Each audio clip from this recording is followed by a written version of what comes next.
Call this meeting to order. Please stand for the Pledge of Allegiance. Pledge of Allegiance to the United States of America and to the republic for which it stands, one nation, under God, indivisible, with liberty and justice for all. Roll call, Jill. Frank Reed. Here. Carol Cornelia. Here. Amy Millette. Here. Leah Strider Johnson. Here. Mark Verhalen. Here. Darren Gabowski. Here. Jane Nypa. Here.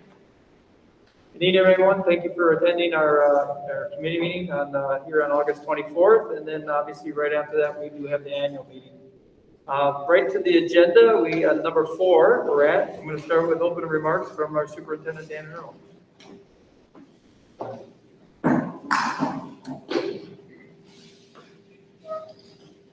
Superintendent is the word. Can you hear me? Yeah. Yes. Yeah, okay.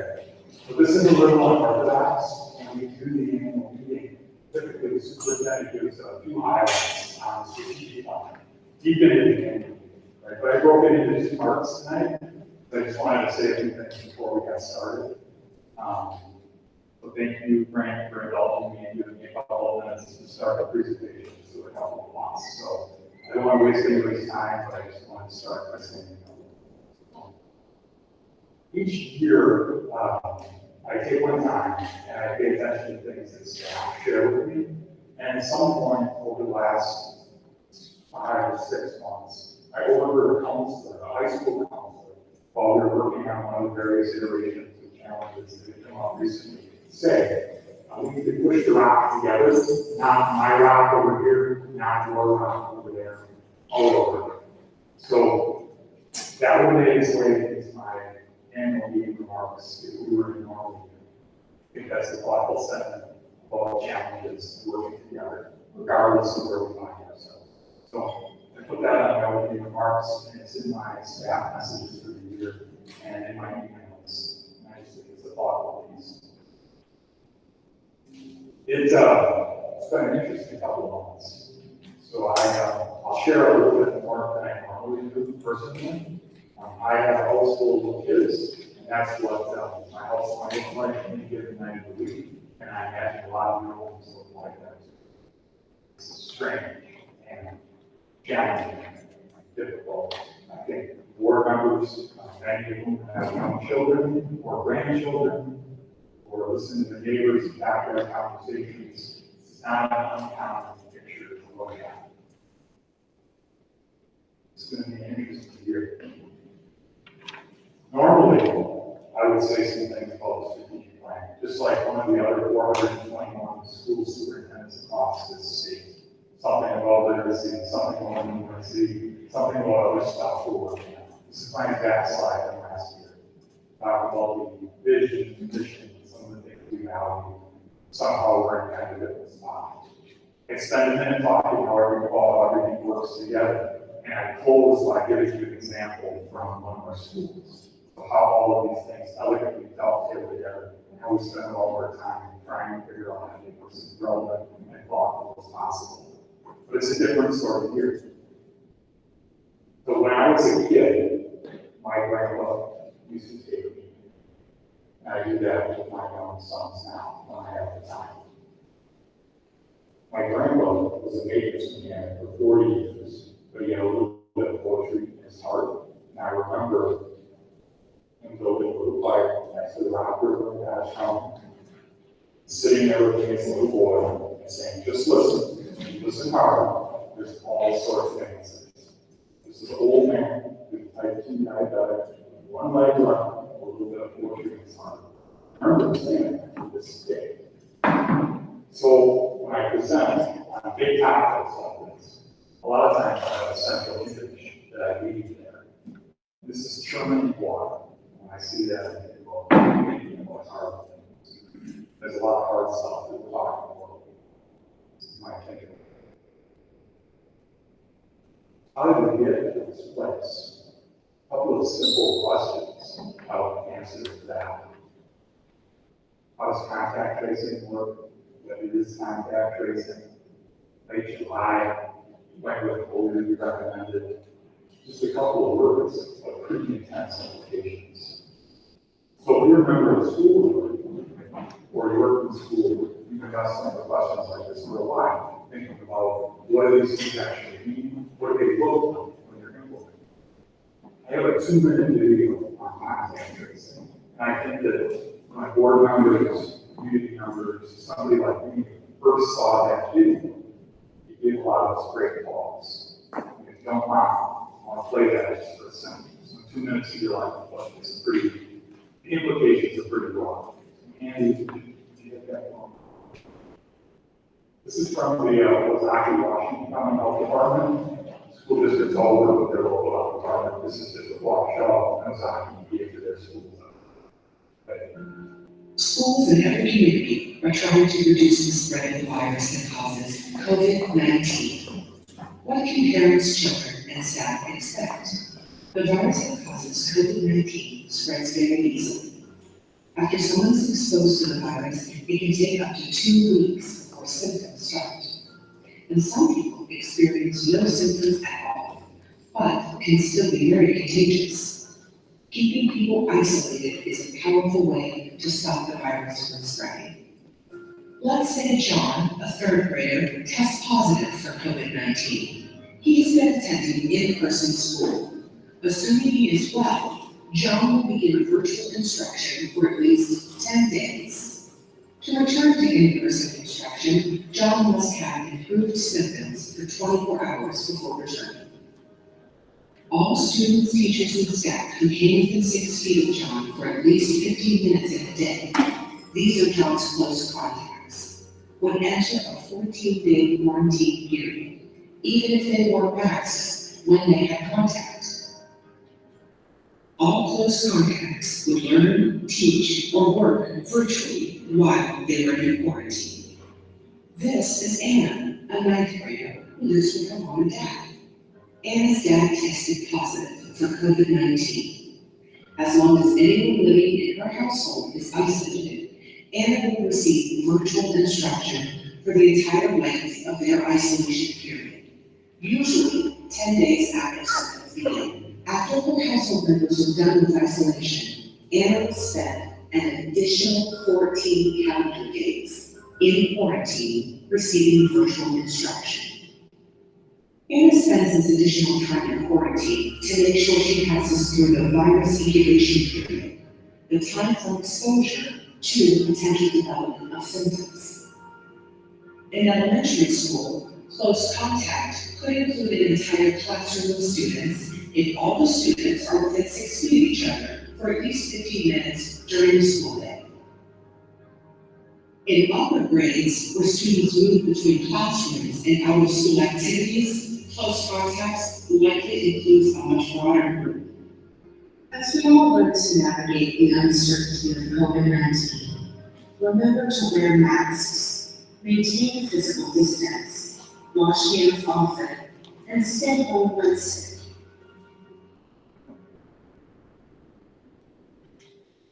I just wanted to take a minute with that because though I can't reach into the heads of all board members, that's something that I know all of them see. Actually, that's all question and instructions given at that time. You should press the during call, you can press star and then 0 and operate the Zoom online. So now I turn the conference over. Okay. Better?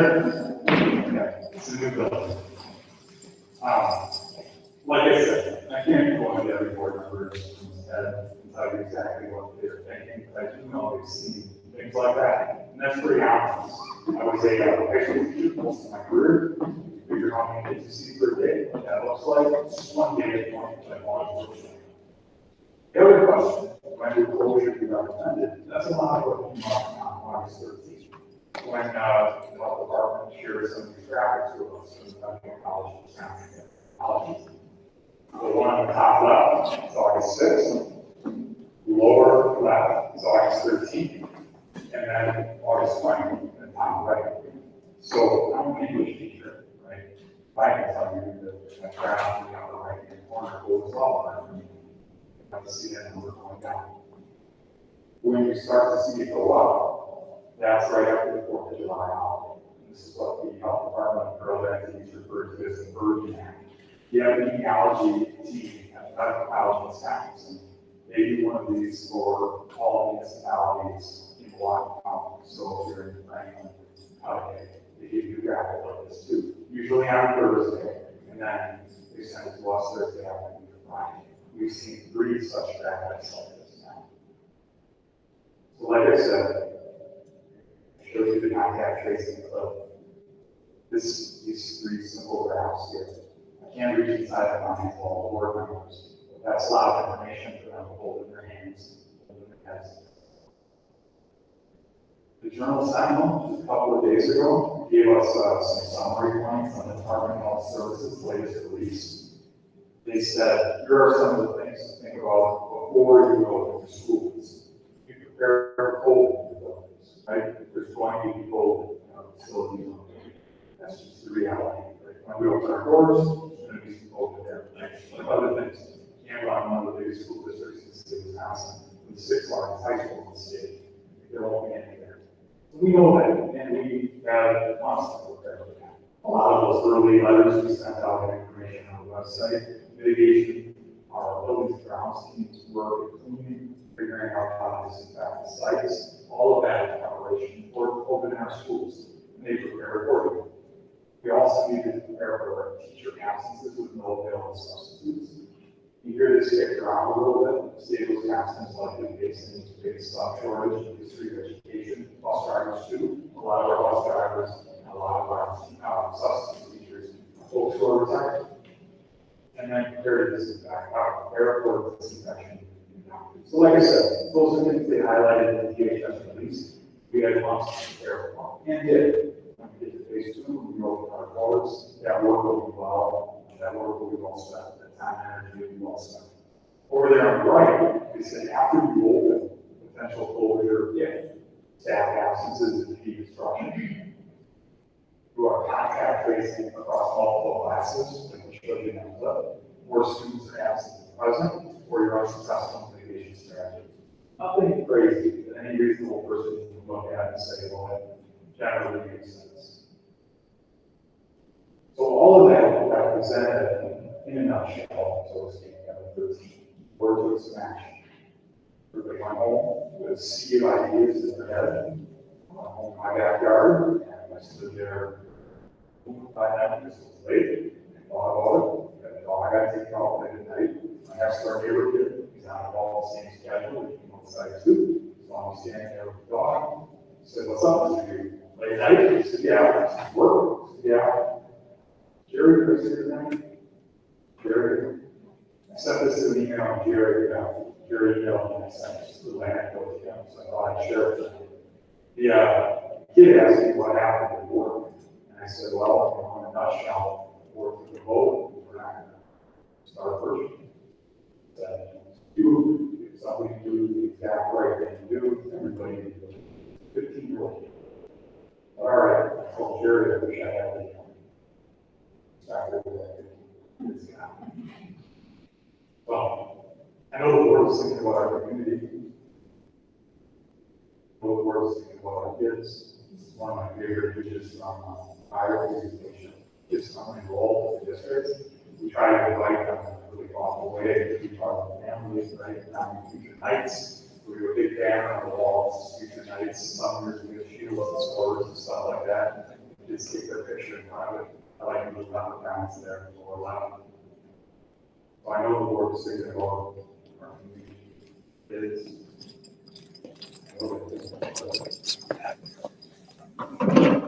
We had a hospital probably the most famous image from the past pandemic. You see all that now again. This is the current condition of the city street. How things have changed in a pretty short period of time. That's a lot to think about. Tough times, right? Another famous image. There's a not so old image. Right? People, neighbors come together, they go smoking. We feed a lot of folks there. That's right. A lot of school work to think about. I know I thought about my grandmother and in one of my schoolhouse. Had 30 kids between the ages of 6 and 17 who basically showed up at school according to my farm schedule. I thought about her on campus, and It's not my grandmother's one-room school, it's one of the oldest one-room schoolhouses in all of America. I always thought about my parents. These are Cold War era fucking Albertavilles. My mom can still tell the story, how terrifying that was to them for her as a little girl. These were hard times, here we are. Lots that I have. And it's a lot of strings to tie together. A lot of strings to tie together. A lot of good work being followed. Good folks in the community, many of you have known for a long time, who wrestled with a very challenging choice. Did the very best they could. Tonight we're going to talk about food, finance, childcare, insurance, all sorts of stuff. There's a lot here, a lot of strings to think about. I'll talk again later on. A lot of things about 421 other school districts having the same conversation all over the state and more throughout the country. We have the curfews and it's a lot of folks just trying to do their best they can. So unorthodox, we usually don't start these meetings with any remarks at all. And like I said, I don't know what's in everybody's head or everybody's heart or what everybody in here is speaking about in respective subjects. I do know before the rest of something pretty tough. And you know they're having that. So thanks for indulging me a few minutes to start. I just wanted to say a few things. And after this, we'll have some public comment. We'll get into the rest of our agenda.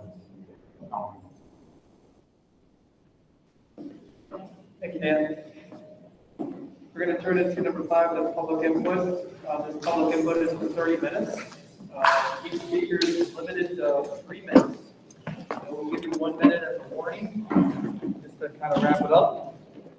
So we're going to go right down the line here. You can come right up to the microphone, state your name, address, and go right into it. So, Mario?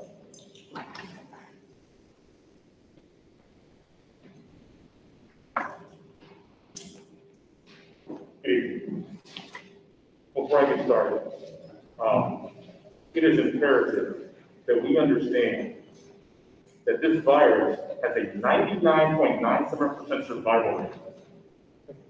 It is extremely frustrating that that portion has not been taken into consideration. We are responsible for our children. I have 2 straight A students in the school district.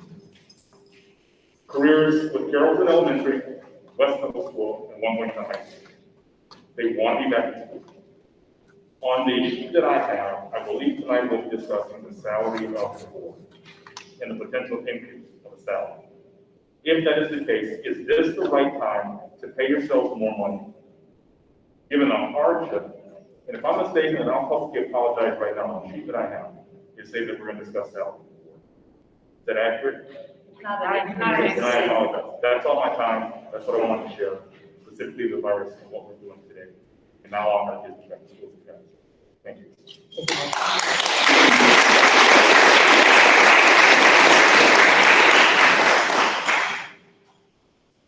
Hopefully I pronounced this right. Mike Dudzik?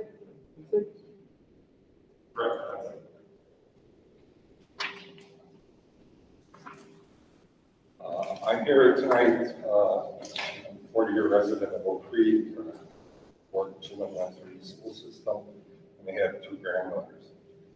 And I urge you to have the kids back in school face to face. Data that I've looked at, not only from Wisconsin Department of Health, but also Oak Creek Health, indicate that there have been, for kids 0 to 19, there have been 0 deaths, no ICU cases, and only 2 in the 6 months of this pandemic that kids were hospitalized. That age group 0 to 19. To me, to keep them out of school physically just is not verified in the data. Everybody from, not everybody, but Dr. Fauci to CDC, Children's Hospital, many others all recommended that the kids go on back in school. If they're not back in school, they risk depression, suicide, other types of maladies. So I urge you to reconsider your previous decision. The kids belong in school physically, and the data supports it.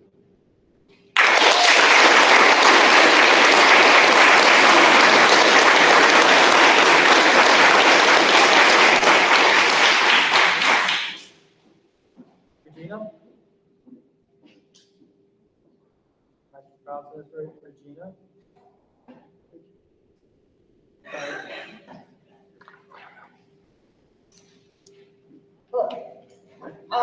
Thank you for the presentation, from the superintendent. I do feel that some of the slides of, pandemics from years past are not really relevant to what we're doing now. And I think that's the whole picture of the people in one room on gurneys. We know that what we did as a community and as a country to flatten the curve was for a purpose, and that was to get our medical infrastructure up in the testing kits. We have all of that now. It was never meant to be a constant way of life for everybody. We achieved that result. I believe that my son, needs to be back in school. He is a high school student. Last semester was the easiest semester he's ever had, and that does not do him any kind of service as a student who wants to go to college and learn and have the skills needed. There's courses that were labs that he didn't get to do the labs. He's already emailed his counselor this semester to drop the band course as well as the automotive course, because what good is that to do virtually? We've been told for years to limit screen time for our children, and instead of putting them face to face with their peers, we're putting them in front of the screen for longer. It just makes no sense. In my opinion, I believe that children learn as much, if not more, from their peers than they actually do from their students. So my son, being an only child, is really at a disturbance because he's been isolated since March. My husband and I are both workers in essential industries.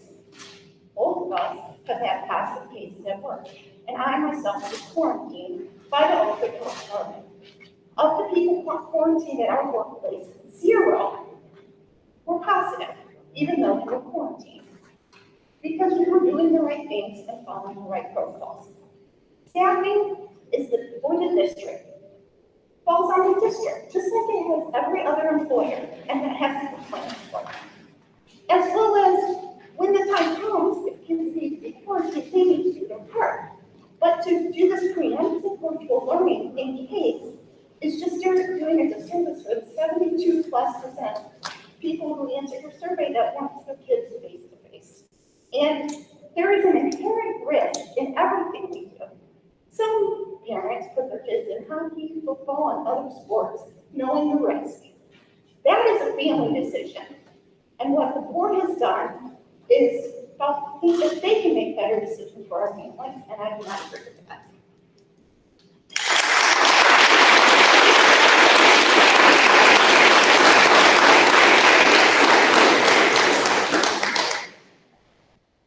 Jennifer Higgins.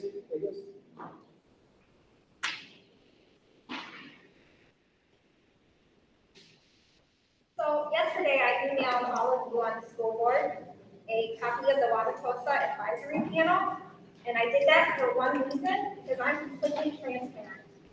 So for everybody else, I want to go over it.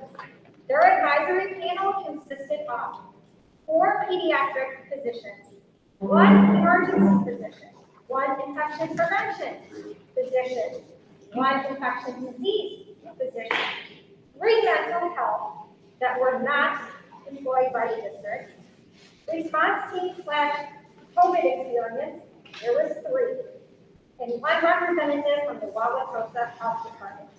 They are going back to school in person. This is how they made an informed decision. What was our advisory panel consisted of? 1, 2, and that's what you relied on. I'm also asking for you to expand that advisory panel for this district. And I would like to see the SROs put on here, because they have great input. They have all had dealings with most of the children in some shape or form. Re-employ them to work for the school district and have them make welfare checks on these children that are going to get lost. I also want to see the mandated COVID representative for the district on that advisory panel. A growing body of science and data indicated that the risk of keeping schools closed far outweigh the risk of associated reopening. The Academy of Pediatrics cited recent closures as a risk factor for increased substance abuse, physical abuse, depression, and even suicide among our children. This was echoed by Dr. Robert Redfield of the CDC. I challenge you to conduct a social impact assessment that explains exactly how you plan to address the very real scholastic, psychological, and physical threats to our children. Show your work and be accountable to all of us. Most importantly, the children. In December, I came here and spoke about the mental health crisis going on in these schools. You think that was a crisis back in December? Wait until this next month comes through. And I hope and pray that none of our children become a statistic to the rising increase of child suicide. That's all I have.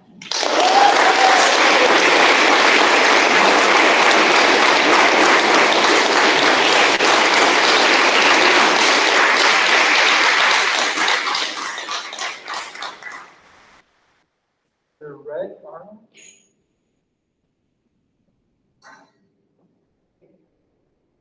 Red. Yes, you can hear me?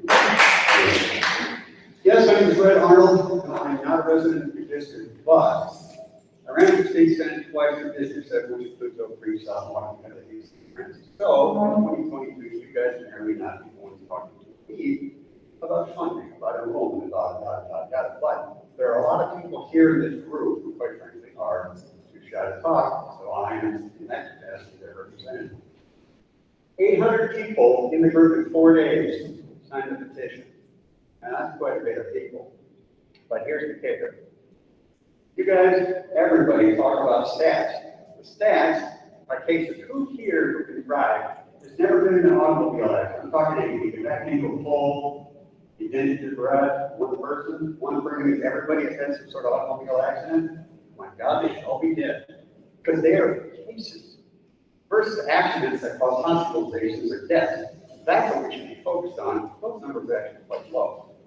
Now, corporations by law have to do the bidding of the shareholders. By law, not the employees, not the solvency of the company, like it or not. That's the law. Now, to understand, no elected representative has to do at all what the majority of their constituents want. You guys can change the colors here from blue and white to green and red. 100% of people say keep blue and white. You guys don't have the list. But you are elected officials. And again, trust me, I know it's hard serving the two masters. I did. But here's the thing. You get enough people, okay, you make a decision. They don't like it. They'll just reverse your decision, and then you sit in there. So, in a way, make the right decision because there's a saying that says, if you don't fly first class, your children will. So I suggest fly first class, otherwise your children are just gone. So again, make the right decision. I'll take any questions.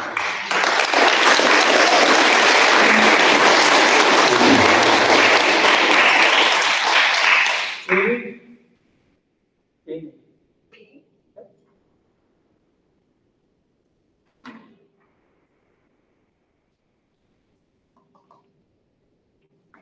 All right, so my question is more of what is the city doing to stop the spread of COVID-19? Dan, you presented to us a graph, and I believe you stated that as of July 4th, the numbers have spiked in Oak Creek, and that's what's scaring everybody. My concern is since July 4th, we canceled our 4th of July parade. We've hosted dog days. We've had a farmer's market. We had a beer garden there this weekend with hundreds of people all gathered, drinking beer, no masks, no anything. What is our school board and our city officials doing? How are you guys working together? I was told today from two school board members, talk to the mayor. I was on the phone with the mayor at 7:20 this morning. The mayor pointed the finger at the school board. and said, talk to the school board, what are they doing? Why are we hosting events that are spreading this deadly disease? And you're telling me my kid can't go back to school, but in the middle of our city center, you have all of these people gathered, drinking beer, having a good old time. We are in the middle of a pandemic, is what you are telling me. In the middle of a pandemic. And things need to change, and we have to be creative. And I believe, Cheryl, you told me we needed to be positive and all work together. And our government officials are not here tonight. You guys are sitting here. Where are the government officials? You guys are supposed to be working together to get our children back in school. And you're pointing fingers at each other. What are we doing to stop the spread? We're never going to get to 5% when we have beer gardens and stuff going on every week.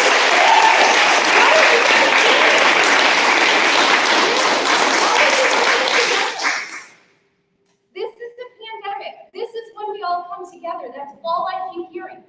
And you guys sit here and they sit in the city hall and there's nothing. But we're all supposed to be positive and support this. Anybody got an answer to why we're not working together? This is our children's lives, their education. We need to be working together and getting our kids back in school. That's it.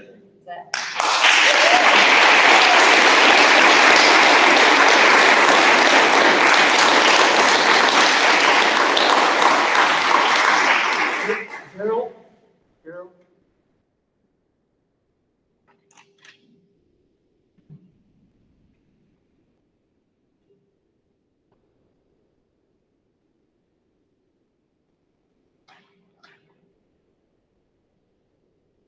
This will be pretty quick, but at the August 13th meeting, well, actually earlier today during the presentation, I thought it was a little striking. You had a picture of the kids doing the duck and cover drill, but they were actually in a school. So being in school worried about a nuclear attack, I think it's a little bit more dangerous than worried about a disease. No, it is, and your point's well taken. I showed it because I was talking about my mom. No, I don't. Thinking. I didn't mean it to be inflammatory. No, not at all. I just thought it was a little Fair enough. funny. Point taken. You also implied that the August 13th meeting was to determine whether or not we were going to start the year virtual or in person. And I think that's a great mischaracterization of what the August 13th meeting was, because I don't remember if it was Mr. Grabowski or Mr. Van Hollen, but it was at 9 o'clock, and one of them asked for clarifications on the options. And I think it was, I don't remember the exact phrase, but it was, are we voting for in-person schooling, or are we voting for how they're going to go back to school? And you said, this is for how they're going to go back to school. So to me, it seemed like the decision had already been made that we weren't starting in person. And I didn't see anything from any of the communications about, how that was going to happen or anything like that. So it seemed like you and some of the other board members were already aware that everyone was starting virtual, and some of the board members were not aware of that. So I'd like to see the records of where that decision was made to start virtually, because it wasn't taking place at that meeting. So that's all I got.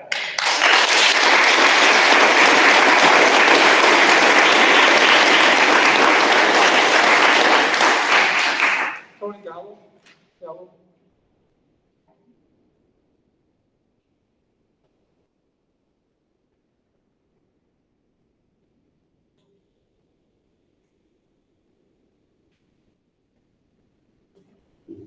Hey, everyone.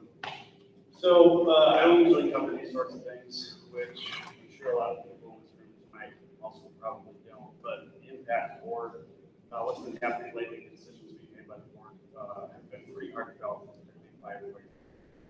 You speak up just a little bit. Sure. There's a lot of disappointment, there's a lot of confusion, and I think one of the big things that everybody here is going to be looking for is transparency around how the decision was made, especially after the original decision was to back to school, even the supply of an all virtual option, which seemed like a really good solution given the percentage of people that responded that they would like to go back to school, both teachers and students alike.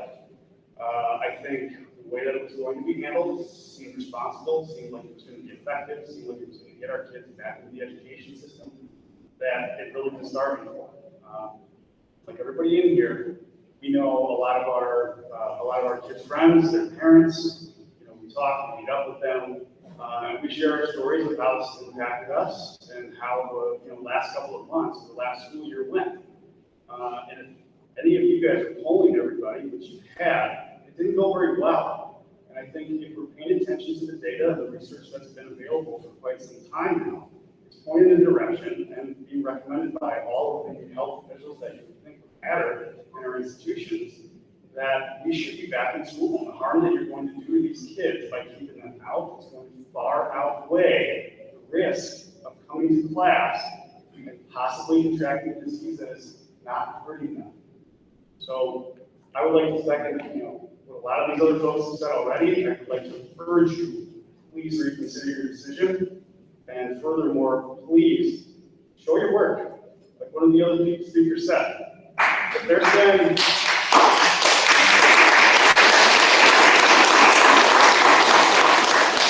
this decision, if you guys are going to do a 180 on the decision that you've already made, that seems to be agreed upon and really supported by the majority of the community, you have to tell us why.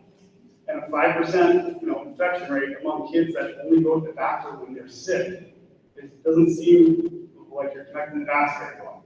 So we would like again, we want to know exactly how you came to that conclusion, because the impact is huge.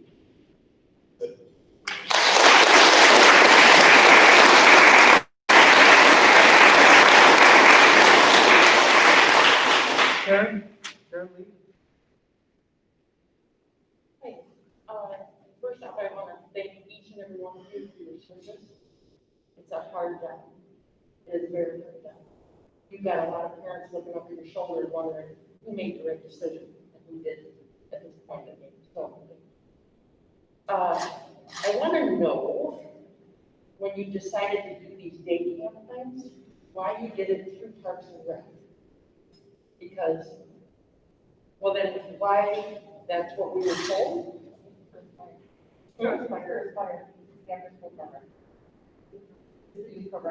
Oh, the youth programs?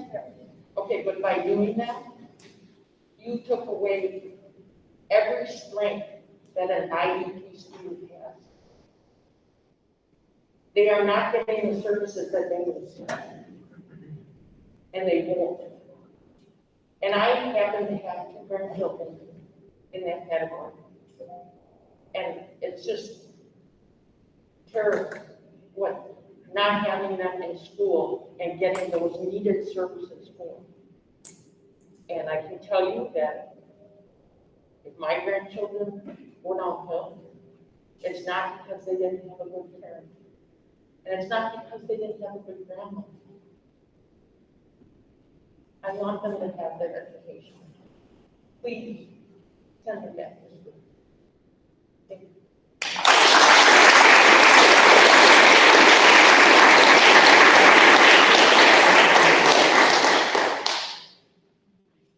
Andy, how we do on time? 3 minutes. Okay. Leonard?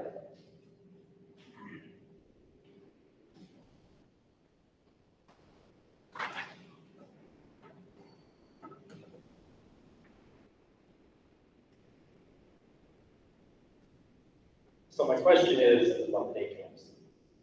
There's a cost that's going to be incurred by the parents for these day camps. I want to know why. You already have the facilities, you already have the staff, so why is there this fee that is being placed upon the parents per student? I've heard the argument is to cover the cost. What's the cost?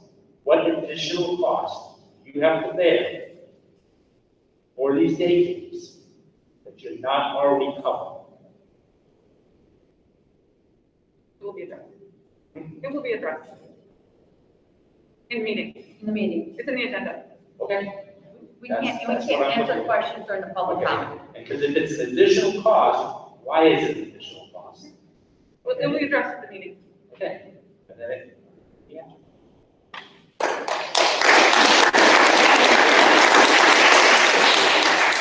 Scott?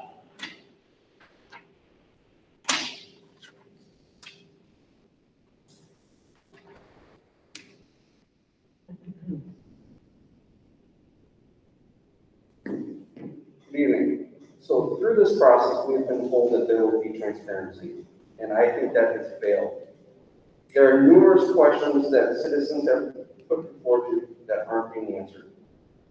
In regards to the dashboard, what are we trying to accomplish? In the spring, we wanted to flatten the curve. Curve was flat. Yes, anytime we start something new, there are going to be an increase in cases. We artificially lowered the number, and that's going to rise once we start something new. We were told that throughout this summer, we were planning for any contingency.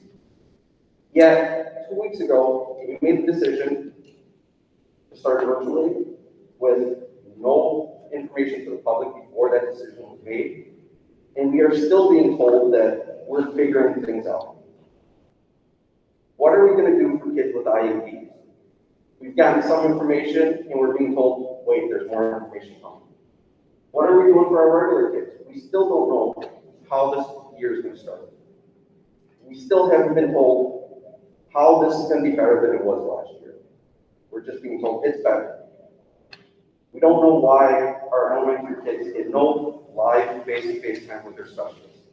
We don't know how we're going to address mental illnesses, how we're going to address social and emotional issues.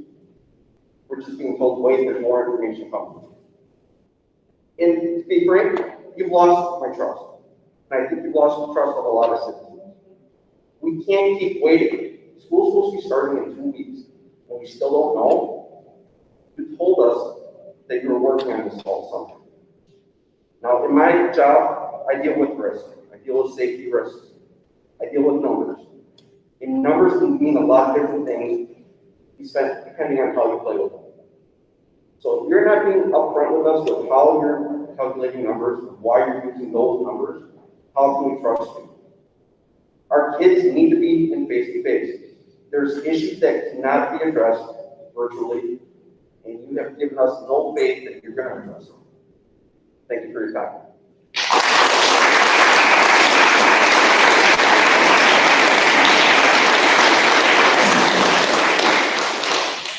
Cindy?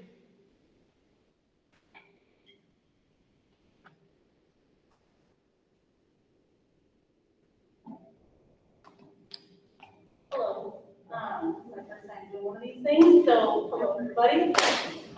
So I have 2 kids at home, one in high school and one in 7th grade. And needless to say, they're very, very upset the fact that they can't go to school. They can't go to school, so they can't do social interaction, they can't learn how to communicate properly. And they sit home and they cry and they're pissed, you know, so I'm gonna keep it short, just let them go back to school. They need to go back to school for many, many different reasons, like all the people have already addressed here. But the biggest thing is social interaction. They can't get that being parents at home. Come on, for Pete's sake. That's all I got.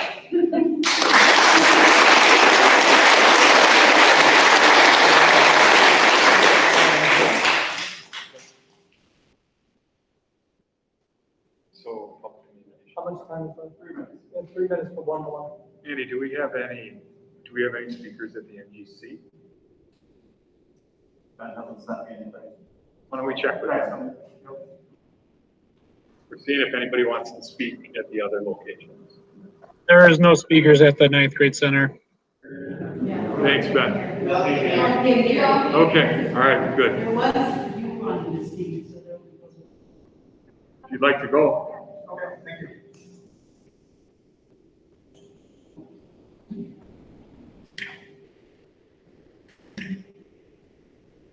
Good evening. First off, I'd like to say I'm not here to question anyone's motives. I really believe everyone has the kids' best interests at heart and employees of the district. I'm a safety manager at a manufacturing facility. We've been deemed essential. I've worked this entire pandemic. And being part of the response for the pandemic at our facility, I applaud the efforts that you guys put together in your document to show what you were going to do when school was proposed to start in person. Many of the same things that we were doing, you guys have proposed. It was really good to see that. And I will share our success where, yes, we did have some employees that tested positive. The good thing was, none of it was community spread within the facility. By instituting those protocols, the same ones that you had chosen to do, we were able, through contact tracing, to show that none of those cases were positive because of contact within the facility.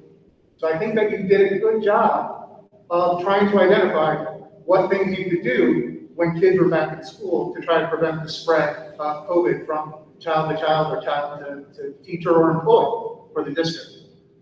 And as a safety professional, I'll equate this to another thing that applies to schools. I have worked with schools before. I've done asbestos work in schools. And under the AHERA Act, the Asbestos Hazard Emergency Response Act, if you do asbestos abatement in a school, you have to meet certain criteria to release that back to the school where it's safe for employees and students. That is not 0 fibers of asbestos in the air. That is 0.01 fibers per cubic centimeter or 70 structures per cubic millimeter on an average of 5 samples taken in the containment. What I'm concerned about is, unlike using air monitoring for that type of exposure, we're relying on data, which in your own reports, it's in here that says not enough testing is taking place generally to understand the true prevalence in our community. So my concern is we're using data that may not be the most accurate, and each phase of us going back to school is based on that data. So for me, the concern is we're using data that may not be accurate and may actually prevent us from our goal, which is to get kids back into school. So I would like us to look at other initiatives, other data that's not based on data that, quite frankly, could be skewed or even flawed. I realize it's what we have, but it's not the best way, in my mind, to try to get us back to school. Thank you.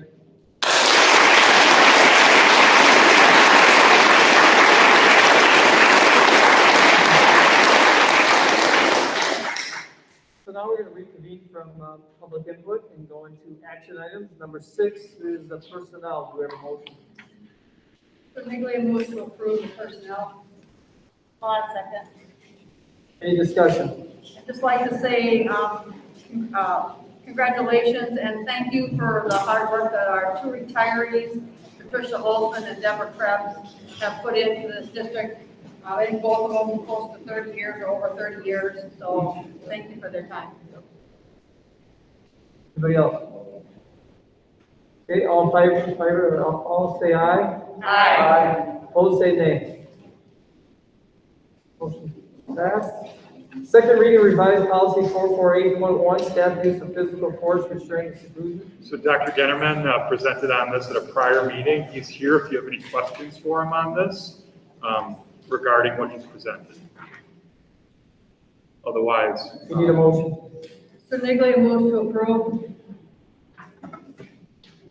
By 5 seconds. Discussion?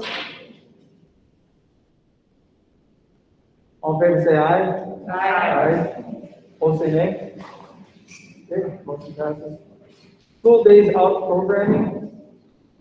So I'll be presenting on this along with Heather and Bridget. So the school day camp program designed to run inside of Aspire, fit during the normal school day parameters. So as we go on the 13th, metrics that were approved at the board meeting, we currently do not meet those, which would put us in starting school virtual, or virtual learning or remote, depending on if you chose face-to-face or not. So the board, coming to the board tonight is a proposal for the school day camp at 5 or 7 elementaries and 2 middle schools. At Carrollton and Cedar Hills, the original proposal that you see in front of you will change slightly, but it was originally 45 students, again at Carrollton and Cedar. 60 students at our other elementaries, Deerfield, Edgewood, Meadowview, Forest Ridge, Shepherd Hills, and then 75 students at each middle school, east and west. Those numbers were chosen based on the amount of staffing and the amount of spacing that we had in trying to keep groups of 15 students to 1 staff member.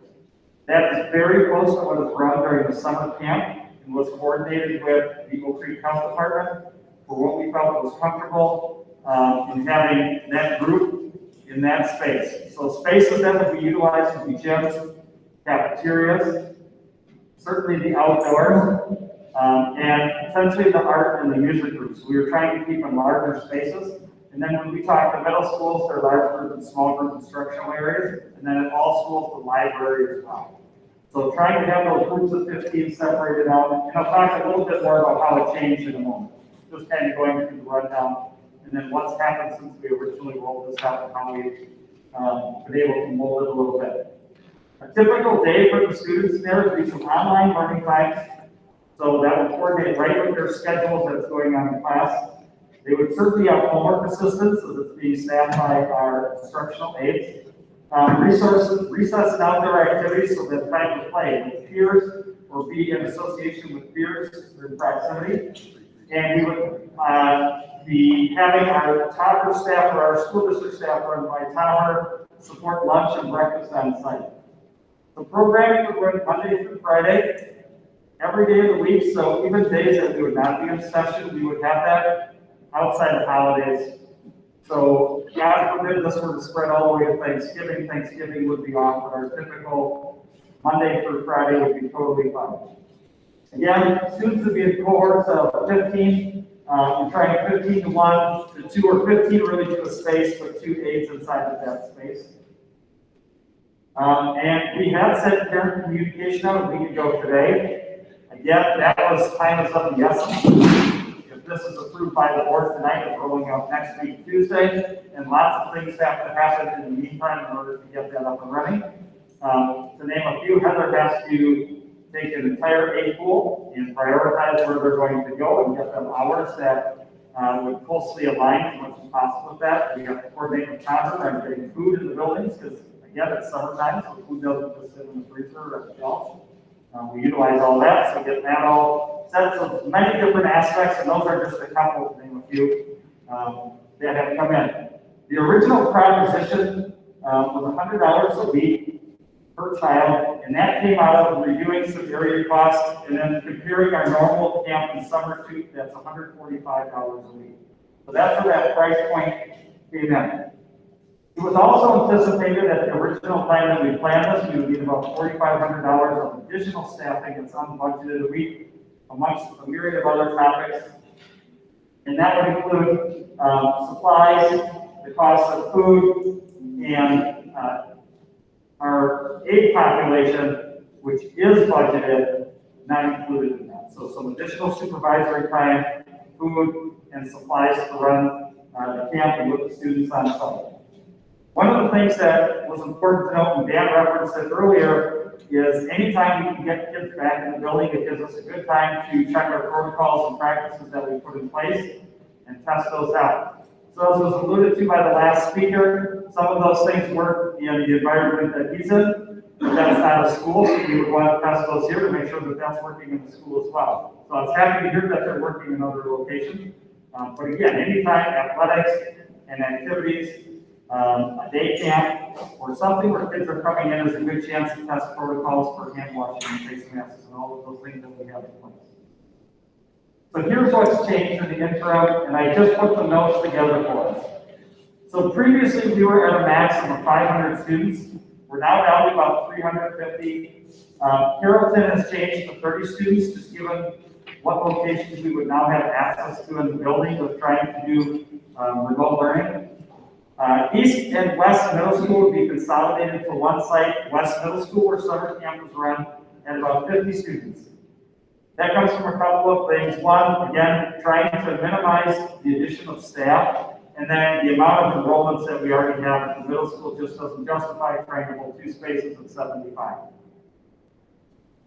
This moves our potential maximum revenue, again, if it's at $100 per family to $35,000 per week. If it's at $50 per family, it's $17,500 a week. And I'm going to jump to number 4 before I go to 2 and 3. Currently, we have 282 students registered. That's as of 4:01 this afternoon. About 19.5% of those are free reduced. So when I take the free reduced, which is half of the cost, so if it's 100, their cost is 50. If it's 50, it'd be 25. Pick any price point, divided by 2 would be the free reduced cost. That would put our current revenue, potential revenue, about $25,450 a week at the $100 price point, and $12,725 a week at the $50 price point. Can you repeat that? Yep. Right down here at the bottom, I'll just highlight if you have your screen up. At the $100 price point with the current registries and the amount of free and reduced is $25,450. That's maximum revenue. And $12,725 per week at $50 a week per child as the maximum revenue. Now, one point just to remind us before we talk about staffing and some updated costing pieces. Students are signing up week by week. So they might sign up for week 1 and then not be here week 2, and they might be back to weeks 3 and 4. So we're costing it a week at a time. Our staffing would consist of 71 regular education aides and 17 special education aides as we currently have them. We also have a pool of 12 special education aides that we have not deployed to this program whatsoever, and are working with Ken and his team on how to assist our special education aides along with their special education staff. So we're looking at 88 aides. We've also not included our health aides at the middle schools and the high schools, as they will be deployed to buildings, helping them make sure our protocols are in place and that we are set to go the moment we can let students in the building. So they're going to be involved with that.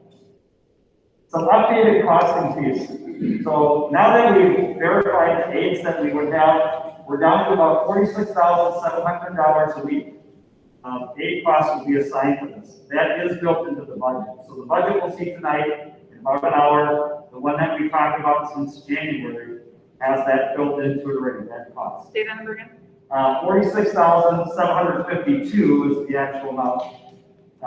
And again, this provides an opportunity for those aides who might not have an opportunity to work during a school setting, because if we are remote, typically don't have work for instructional aides, an opportunity to provide them work. And again, that's a $46,700 cost, what it is budgeted. We do have additional supervisory hours that we have to have.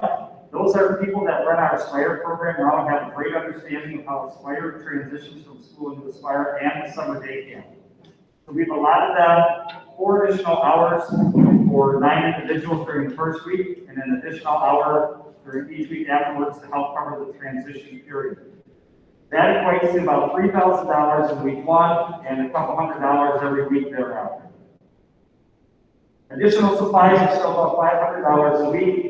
So when Heather, Bridget, and I were talking about today is trying to buy more supplies so that we can limit the amount of use. We can have things sit for longer periods of time on the shelves and have the same identical pieces over here. Again, when you're dealing with things like Legos or crayons or small things, to disinfect those is a very hard process. And so the more items that we can have, we can shelve them, they can run their normal 3-day course, and they can be back to use without any worry of transmission. And then cost for food, so this is one of the pieces we've talked about adding in at the $100 price point, is we would include breakfast and lunch. Again, through our food service program, would be included in the cost. We also talked about it at the $50 price point, adding breakfast and lunch into the cost. And that's going to be about $7,000 a week, maximum of $350. Because it's about $20 a week per child for breakfast and lunch if we include all 10 of those meals on a 5-day week. Currently at 282 students, we're talking about $5,640 breakfast and lunch, all of them eat. I'm sure that there are some that will either eat breakfast at home or bring in lunch, but as of now, we would plan to have every student eat breakfast and every student eat lunch in that particular program. So what we brought forward tonight are a couple of different ideas or options. Again, it's up to the board to talk about, think about what's best for our community. One of the options is the $100 price point, but with lunch and breakfast added in. And we're bringing this forward because that's what was part of the communication, the original communication a week ago today. We talked about reducing it to $50, still including breakfast and lunch. As we've heard, significant signs, $100 and $0 for both things, so we try a midpoint. And then a $0 option where people would be able to sign up, send their children, but at that point, not providing breakfast and lunch in this recommendation, but at a $0 cost point to the parents of the community. It's important to note that this does not include Aspire. Aspire is its own program. It does not include Aspire because Aspire would run regardless if we were remote or we were in session. Aspire is its own entity. This would just coordinate with it from that early morning time to that later afternoon time for our students. All right, do we have a motion? Frank, could I ask a question of Andy before? We gotta have a motion. Motion first. It's not really discussion, it's a question to Andy. Yeah, we can get to the motion discussion part of it. We need a motion. For anyone who started off option C. Thank you. For a second?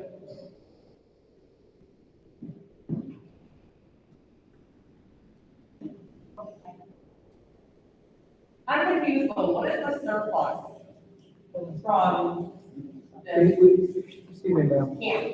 Is there a second? In the summertime? Where's that money going? And where is it actually going? And the school registration? That all in here?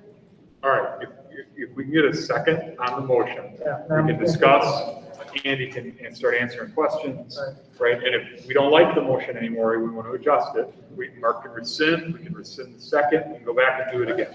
So if you want to ask questions, get a little deeper on this, for the purpose of discussion, you need a Discussion, I second. will second the motion. Okay. Okay, now All there's right. discussion. Go ahead, Mark, Okay. sorry.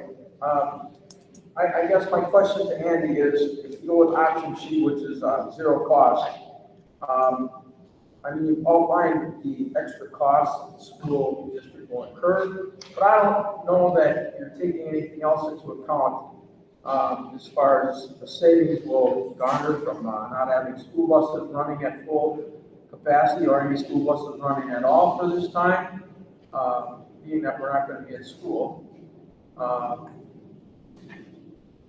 Reduce lunch costs because we're not feeding 6,000 students, we're feeding a few hundred students.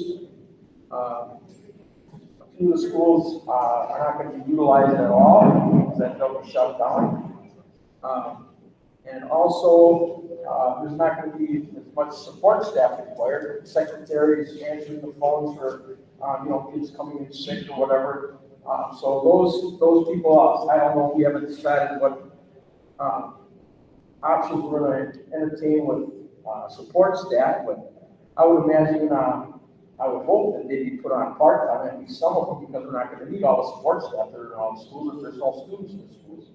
So granted, it's going to cost us money on one side, but I think the savings we garner on the other side is going to far outweigh what we spend off the community.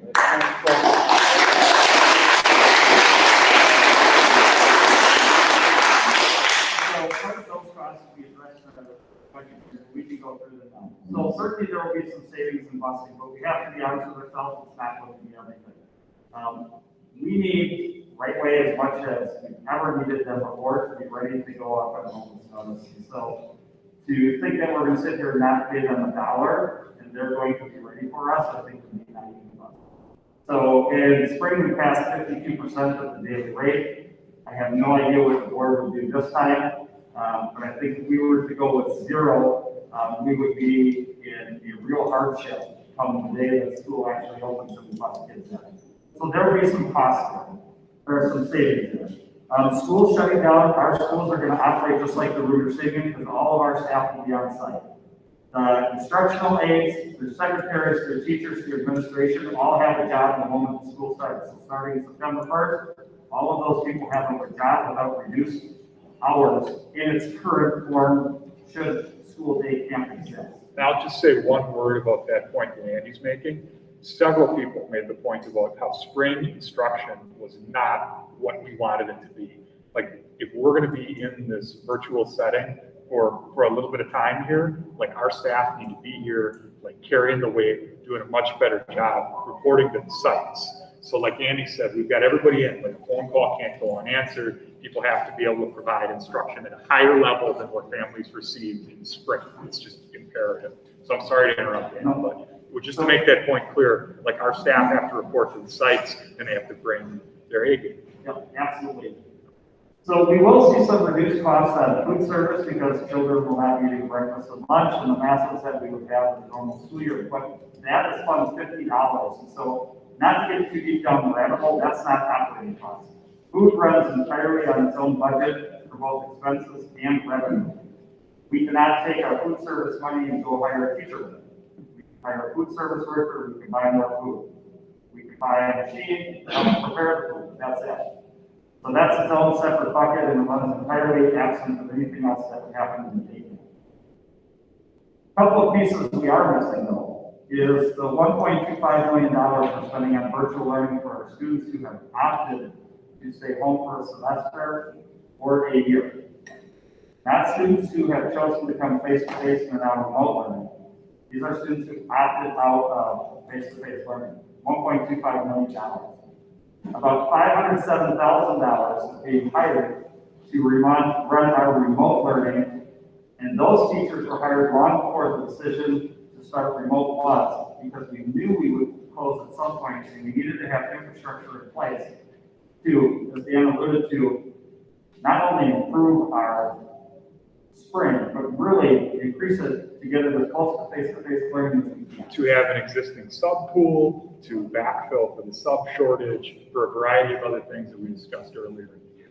Right. So just those two items alone put us at about $1.75 million, which is over roughly, it's about 60% of our busing costs in total for the entire year running full time. So busing might buy us a couple $100,000 of that 1.75. Our schools will not shut down, so our electricity and our gas usage will be roughly the same. We'll save some water costs certainly because we won't have as many students using restrooms and muddler, but water is minimal cost. We might save sewage, but sewage last year cost us $29,000. Even if we save all of that, it's only $29,000. So Andy, I think. Anything about that 1.7 million, when we heard that?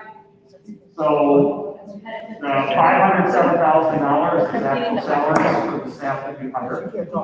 The $1,250,000 is the purchase order written to Admento to purchase a curriculum to pay for our virtual season. Excuse me, I want to say one thing. Nobody in the public can ask questions at this time. Going to be deaf, zero feedback. Now, I understand that, Frank, I'm trying to provide. as much Yep, I'm just saying. Andy, I think what some folks. We pay your salary now. You can ask it, but we're not going to answer it. Andy, how close, that number, how low could it go to be a revenue neutral proposition? That cost for the cost attached to it? How low could the $100, I see the 150, but approximately how low could it go to be revenue neutral? Like, so the district's not making money on this choice.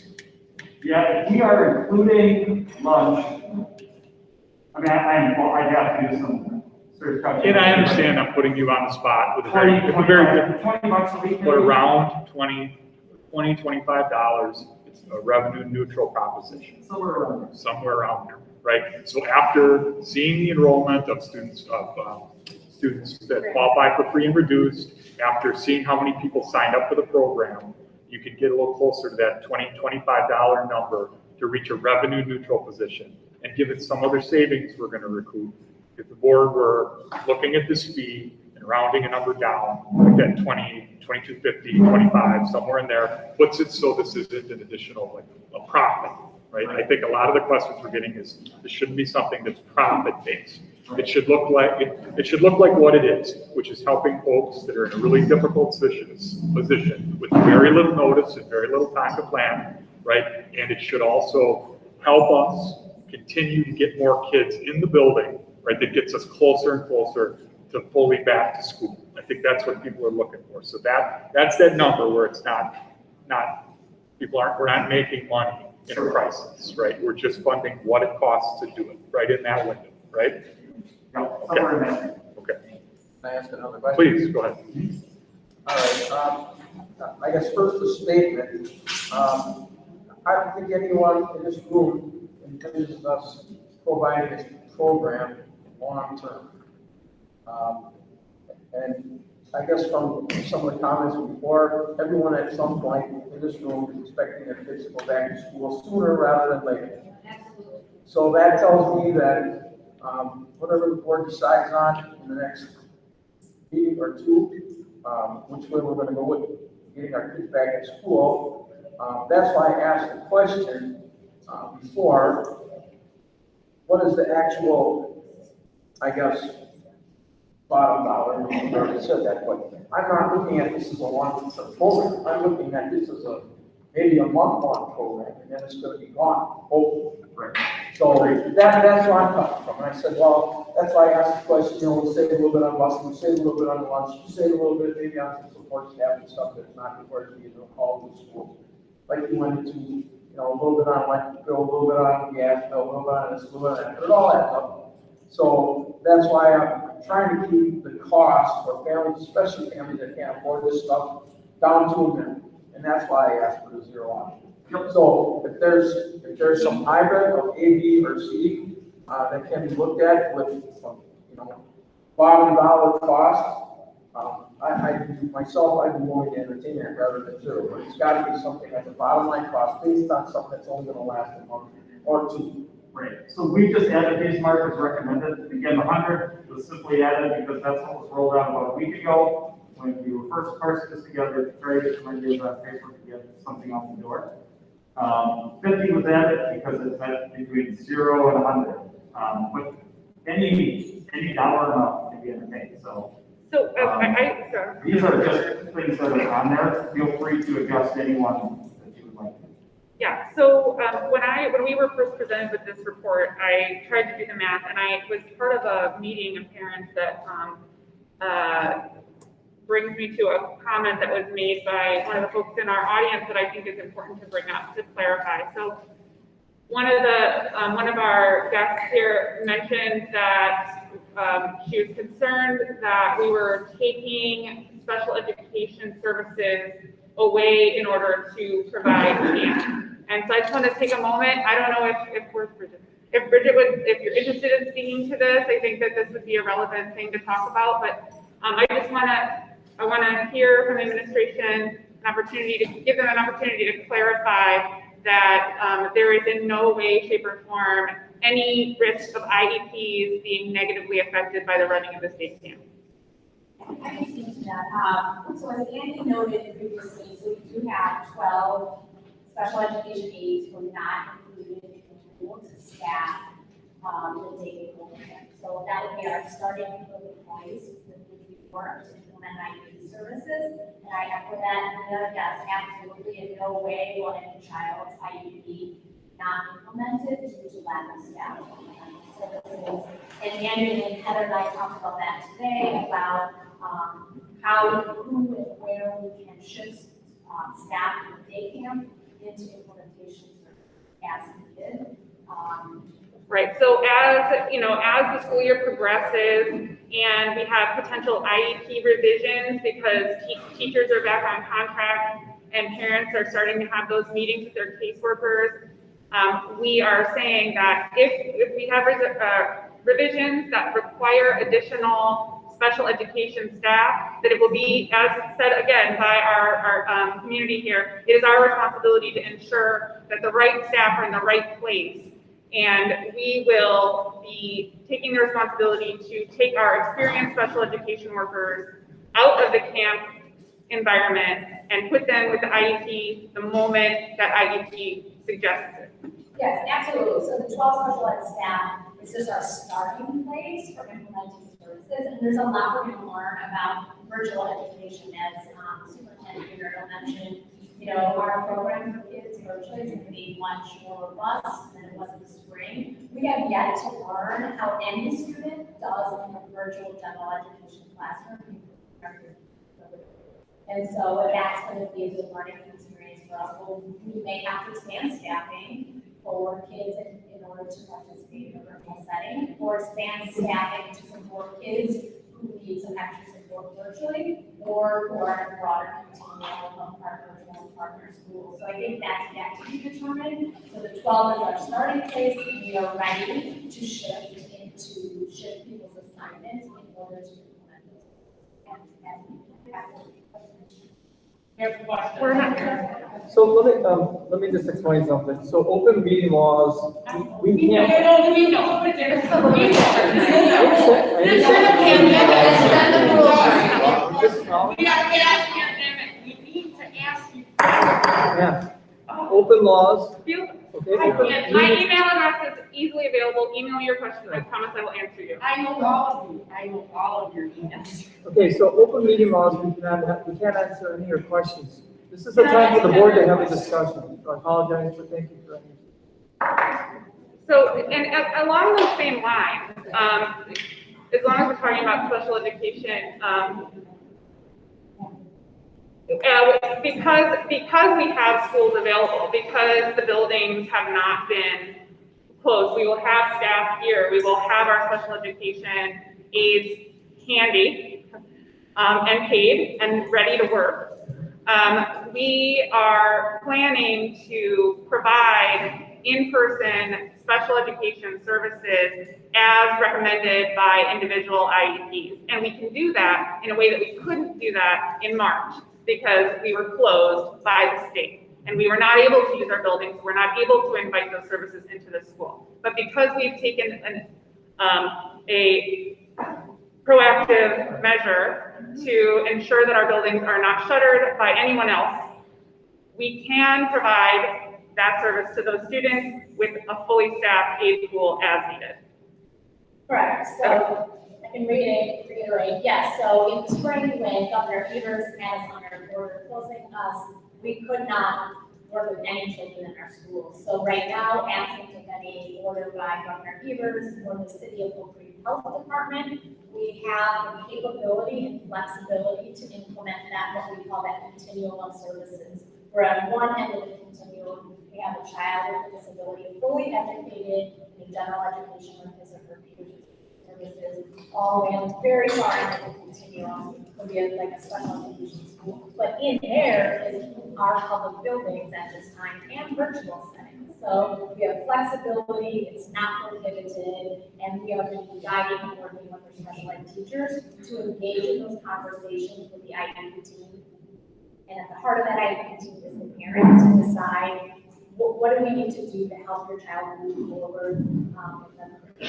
Thank you. And so to go back around to the day camp, so when I was first digging into the report, I was consulting with some of the administration about what is the amount of special education aids that are allocated to currently to Aspire versus already pulled out. And so I just want to, I feel like, when Mark asked you the question of like, so what does it cost? Like, or actually Dan might have asked, what is the baseline cost then?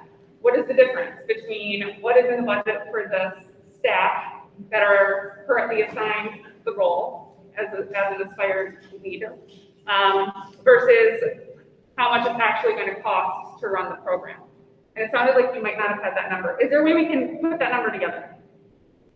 Because I would like to ensure that we deal with this tonight and not kick it any further down the road.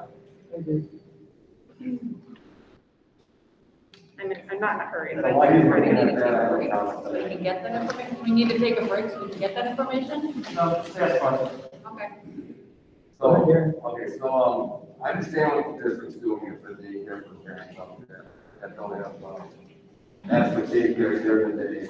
Since March, we've been shut down for them to take care of their children working from home or outside the home. And I understand what we're trying to do here with the daycare, but if we shut the schools down right now because of COVID, and now we're gonna reopen them, I understand they're getting day camp outside the day camp.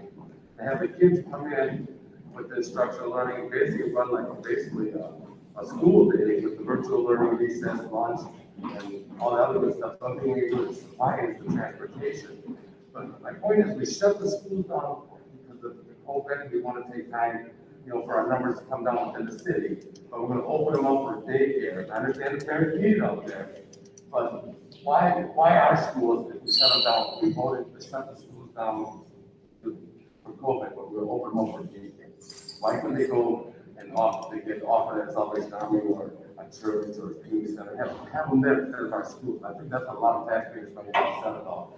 That we're opening our schools up for the day camp, but we can't open up for face-to-face work. Does that make sense? No, it does, Darren, it does. And on its face, like it smacks of hypocrisy, right? Like the board takes a position, they adopt these criteria, we're not opening our doors on September 1, but these kids can show up for day camp, right? It just feels like it feels like it's wrong. It doesn't feel like it fits, right? So there's a lot of folks in the community, right? And I don't have to make this point to you. You know it better than me, right? We're in a crisis, right? I think I don't want to speak for all of you, but I think everybody in this room, everybody in these rows of desks, like wants to get kids back into classrooms as soon as they possibly can, right? Like we want to open our doors, we want to get back to some semblance of normal, even if it's phase 2, where we're in some sort of blended environment, at least we have that structure and socialization back, right? So if this camp that Andy and Heather and Bridget are putting forward comes together, right? You have a very limited number of kids. Like think of Shepherd Hills for a moment. You have upwards of 500 kids in that facility, right? It's a lot of students. Phase 2, right, brings back our K through 5th grade students. I know you know. I'm just saying it for the benefit of we have a lot of guests here, right? So that's a lot of kids in a site. These programs that Andy and Heather are kind of detailing here, it's much more limited groups of kids. To Mark's point, for what we all hope is a very short period of time, right? For in a crisis, cohorted groups, 15 kids on site. And if these programs are as successful as we believe we can make them through our protocols, right? Through the gentleman who talked about our mitigation strategies that we shared earlier in the year, you want these things to run like clockwork, to not have giant quarantines and send everybody home, that functionally or de facto close our sites. You want to get these kids in, a small number of them, to absolutely demonstrate that we can open our doors to wider groups of kids at a more accelerated rate than we've talked about already. Get them in, get it working, right? Use the stuff we've worked on all summer to showcase that kids can learn these skills, that we can wear our masks, that we can wash our hands, that we can do what we need to do, and get more kids in as quick as we can. Now, the price point of it, the price point's a real issue. This shouldn't be, in my opinion, and you guys decide how you want to do it, right? But in my opinion, this shouldn't be a money-making endeavor, right? This is a difficult time for people. It should be as close to revenue neutral as we can possibly make it, if you're asking my opinion, right? But if we do this and we run it successfully, to the points others have made about criteria, right? There's 422 school districts in Wisconsin talking about criteria, right? Different criteria. I would think that one piece of criteria for our board and our community is, can you successfully run a program for a small group of kids without having everybody pushed into quarantine on the 3rd day and de facto close our sites with no notice for people to plan, right? Last spring, it's March 13th. Here comes a letter from the district office. Now we're closed. Make plans, figure it out. I mean, that's jarring. No notice. What do you do, right? If we can't run a day camp for groups of 15 kids with 2 staff members who are cohorted together the whole time, if we can't do that successfully, we're in real trouble, right? But if we can do that, it works well. That to me sounds like criteria that leads us toward reopening as fast as we possibly can. And if you're all free to disagree, when they're putting these plans together, right? The underlying piece of it was, there's people who need help, and we ought to be able to do this if we're going to open these buildings as fast as we all want to. How are the numbers right now with current enrollment? Andy can give you current. Are we maxed out? Do we have a limit of 500? It's 350, and we got 282 students. So there's still seats. So is there an anticipation that there'll be more kids signing up? I would assume students will trickle in, but it's been out for 5 whole days. So it's also been out for I'm hearing very similar to Dan, 3 children, the moment I find out school schedule is. Right, it threw people into a panic. What are folks going to do? So a lot of folks started calling the office right away, right? And then I know also, Darren, one of the things that you brought up was that, could they go someplace else? Well, I know the Salvation Army offers a program, but they're already full. A lot of our, so I think part of it is there's not enough places, so I think this does provide the service. And again, like Dan said, it provides us a chance to do small groups of people. I know where they're coming from because, at least this is I'm not even sitting here, but it's they're guinea pigs. They're coming to school as a day camp, and we're running it at school because if the program breaks up, home is probably going to shut down anyway, or that class will be shut down. You understand what I'm saying? I do. It seems hypocritical of us to shut the schools down for no school at all. But those then reopen it for daycare. but I know the parents out there need it, I understand all that. I think it's just, to me, it feels hypocritical. Right, that we don't open it up. Point taken, right? And I mean, to the earlier point about quarantines, right? The quarantine sends a kid home, right? For upwards of 10 plus days, right? Like that's a big period of time, and that's no time to plan either, right? If these camps can't run without us being pushed into quarantine, not just us, like every facility that houses people or kids or whatever all over the state of Wisconsin, all over the country for that matter. Like, you can't keep kids together in a group of 15 without having a quarantine, we're really in for it. And we might very well be in for rolling quarantines. I've had lots of folks reach out to me who said, we were anticipating like back and forth closures this year, right? It's a tough place to be in. Like we saw the health department video, and until there would be potentially adjustments to that, but I haven't heard anybody adjusting quarantine time periods, so. I mean, I'd like to piggyback off of that, and I'm probably reiterating some of the same things. I had a lot of people reach out that said, you can open this day camp, you can open the schools, and I was looking at 4 groups of 15 in a school as opposed to 500. And you're right, it might have been really easy to say, we're not opening school, we're not opening school. But I understand, and I want people to understand this. I am just like you. I'm a mom. I have 2 kids in this district. We struggle with anxiety in my house. I lost my job due to COVID in May. I volunteer at my church here. I'm not pretending to know what all the right decisions are. But I pretty much think 23 hours a day about what we're gonna do and who have I disappointed and what child is not gonna get. I'm gonna try not to cry, but I'm doing my best. And I understand that I've got kids that are older and can be home alone. And so if there's some help we can have for families that can't be at home, and do that. And I'm trying to read from some of the stuff I wrote down because I have so much swimming in my head, with some sports happening, with the daycare program, with some schools surrounding us opening. I'm going to assume we're going to see one of 2 things. Either they will be successful, and that's going to provide us data to be able to begin bringing kids back to school, or they will shut down, and we made the right decision to start virtually. And as a mother of 2 in our district, I would love nothing more than to have my kids come back to school and see the data that we can begin opening them, knowing that we erred on the side of caution. Because I don't know that I want our kids to be the guinea pigs for hoping it's okay. And I can get through a month. And I will do whatever I can to help other families get through that month as well, to get to that point where we're successful or we see other people haven't been able to. I just have a couple of points I want to address. One, the 350 students in total. Remember, that's like the size of a normal elementary for us. So now we're spreading it out over 8 facilities. So we're getting a chance to reiterate the point, to check the protocols that we have in place rather than putting them all in one location and then seeing what happens. We have to make it. So the soft start, so to speak, was part of the intentional plan. It's also important to note that we have not closed schools, which is why we're allowed to be sitting here now. We have started, or the metrics have been chosen to start school remotely, but our schools are open. Our teachers will be here, they're fully staffed, offices are going to be here. We're ready to open schools to students as fast as we can. But the building itself is not closed, it's going to run. Our custodians and cleaners will be disinfecting and be ready for schools to be open.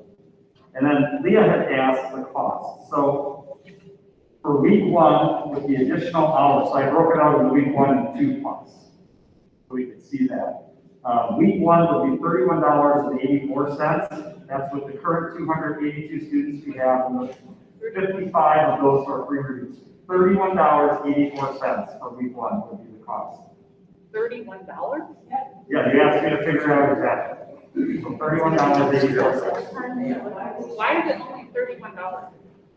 So I took the cost of the additional supervisory aids, I took the cost of supplies, and I took the cost of $20 a week for a student who is not free and reduced. Oh, you're Okay. telling us the price point it would Yes. need to be. Yeah, the Right. breakdown. Yes. I was like, I thought he was telling me that that's how much the whole camp was gonna cost. I'm like, no, that's not the right number. That's what you would ask. Okay, So, all right. week one is $31.84. Weeks 2 plus are $20.56. And again, I did not include meals for students who are free and reduced because we would be able to claim those under the USDA Federal Foods Act. But students who are taking would not be able to claim, so we have to absorb then the cost of the food for those particular students. That would get billed back to the district. It seems weird, but again, food is Fund 50, Fund 10 and Fund 27 for education, so we would have to be able to pay back Fund 50 to cover the cost. So again, it's $31.84 in week one, $20.56 in weeks 2 plus, and that's based on what we know today, 282 students, 55 are free and reduced, the amount of additional supervisory hour aides and then lunches. So can I ask you, in some of the suggestions, there's been 100, but 50 is free and reduced lunch, or 50 and 25 if you have free and reduced lunch. With these numbers you're giving, is that a blanket for everyone? Would it be 31.84 for someone and 15, I can't do my math fast enough, 42 if someone was free and reduced? So it'd be $31.84 for a non-free and reduced child, divide that by 2, so $15.92 for a free and reduced child, and then $20.56 for a non-free and reduced, and $10.28 for a free and reduced. Why aren't we rolling why not, okay, so here's the question I have. So could we just do, instead of doing week 1? I just broke it out by cost. I know, it's just, I'm trying to, I don't wanna be like, you have to pay more if you go week 1. I would set a general number. I would set a general for all the weeks. I just broke it out so you can see the difference in cost. Sure, so let's assume this is just for the ability to be able to average the amount. Huh? Is that where you're headed to? Yeah, so to be able to average it, could we say if we just call it 6 weeks, just to be sure, and then average it, so and then divide the whole thing by a single weekly amount, and then come up with that figure, and then round it to the nearest dollar. I mean, I would probably shoot for 4 weeks, truthfully. okay, cool, good, even better. And that would be $23.38. $23.38. Awesome. Or and that's the full price, and then you're doing half of that for families that qualify for free and reduced lunches per federal government guidelines. So we're looking at 23 divided by 2. I know that. Yeah, okay. Yeah, so basically $24 and $12. Can I ask a question about that, not related to finance, but related to the aid? Bridget, if you could maybe answer this question. When you threw out the number 12, how is that number determined? Is that determined by the number of kids who already have an IEP? And so you're planning based on that, knowing that there's some children that maybe are going to look to see if they can utilize an aid to update their IEP. How is that number 12 determined? I don't know if most of the staff, but so I think some of the staff were just kept out with preliminary conversations with some of our special officers, anticipating, like you said, Cheryl, who might move out the back, and so we kind of got some of that, some other additional staff. I went with the staff that were already in schools, after that school, and tried to help the kids now with the money. And there were 12 staff members that for special ed specifically. So we have about 17 special ed aides that are part of the regular intake and program. They're in their own schools. I don't know the roster of students that are already enrolled. We're just pulling those numbers now. People are enrolling, because they have not even normally have, but we are trying to place students in their home schools with their home school aides, except for those that are at middle school where we're consolidating, and at high school where we're going to be reallocating. All right, thank you. But certainly we're ready to move staff back and forth as needs present themselves. And you probably know, I mean, I know this, but I'm saying this for the public, it is a federal law. And that, you know, if the IEP says they need to have an aide, then they have to have an aide, and there's no way around it. That's a federal law. Right, we still have our federal mandate to provide any child with disability public education, and that means implementing everything as outlined in the IEP. All right, thank you.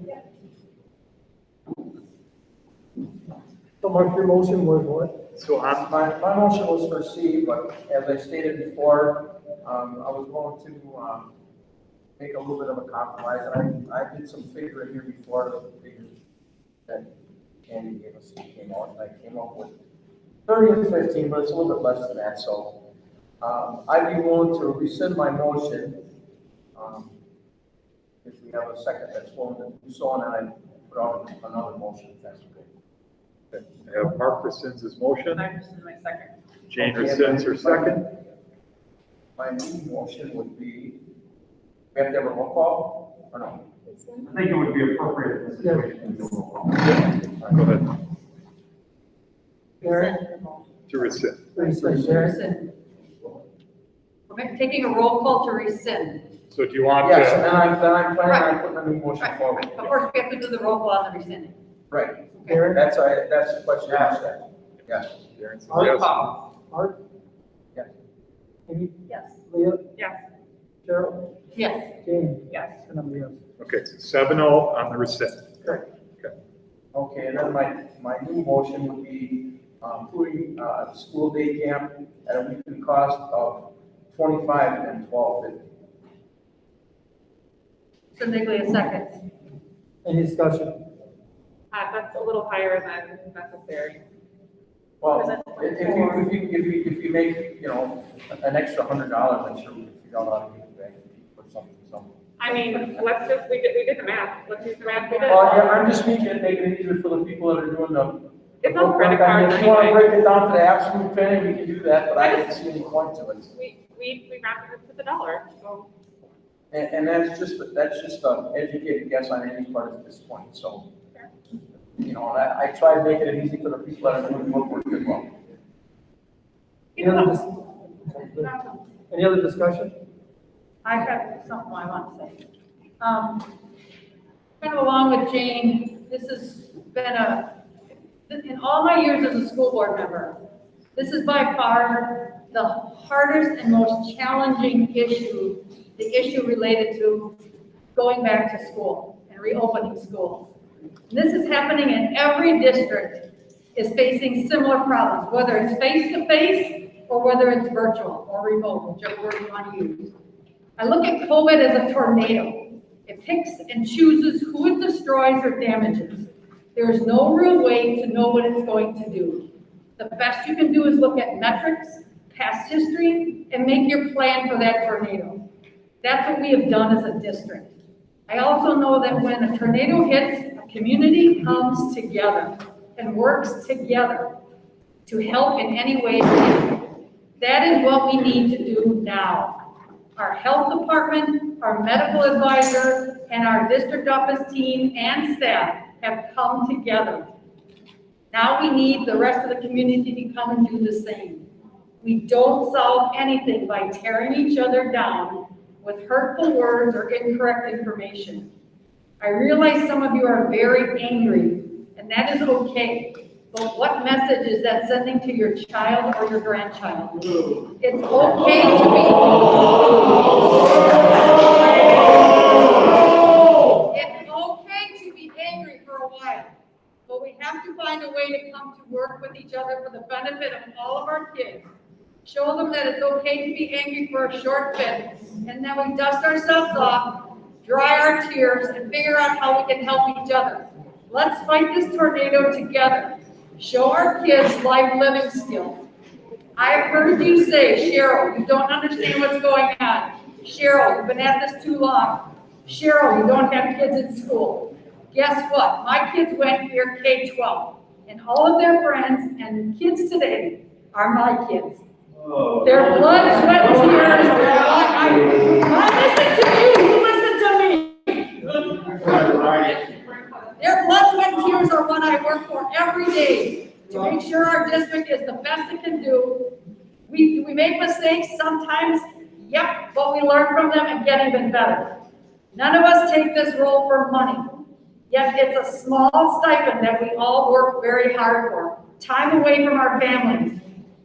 And we do that all while we are having our own crises in our own lives, dealing with family members with health issues, losing a job due to COVID, taking on a new role in a challenging job. We are human too, just like you. Let me ask you where we would be if there was no salary. If this was a volunteer, who is going to advocate for your child's programs, answer your emails or your phone calls, or talk to you at the grocery store or at your child's extracurriculars? I've been at this a long time. I've been a volunteer in the school district for a long time, and as well as some of my as well as my board members. And let me tell you, the first thing that people let go of when they're overburdened is their volunteer work. I've heard some of you say we all need to go, and the superintendent too. Where would we be if that happened? This is a huge learning curve. There's a huge learning curve for the school board member. Any of the previous members that did so because they couldn't devote and left, did so because they couldn't devote the time and energy that position deserved. There is an even bigger learning curve as a superintendent, if you can even find one. Dan has done an unbelievable job, and he has an amazing team behind him, most of which have been in their roles less than his own. You may not always agree with his decisions, but he will always find a way to talk to you and explain his thought process. I have been through plenty of superintendents, and Dan is by far the best I've ever worked with. He gets what it's like to be a parent, a staff member, and most importantly, a student. Do you want your board turning over frequently or your superintendent? That hurts students, which hurts our district. We are the 8th largest school district in the state, 7,500 students and staff.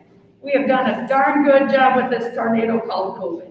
Make sure you also reach out to your city, state, federal leaders who provided us with zero support.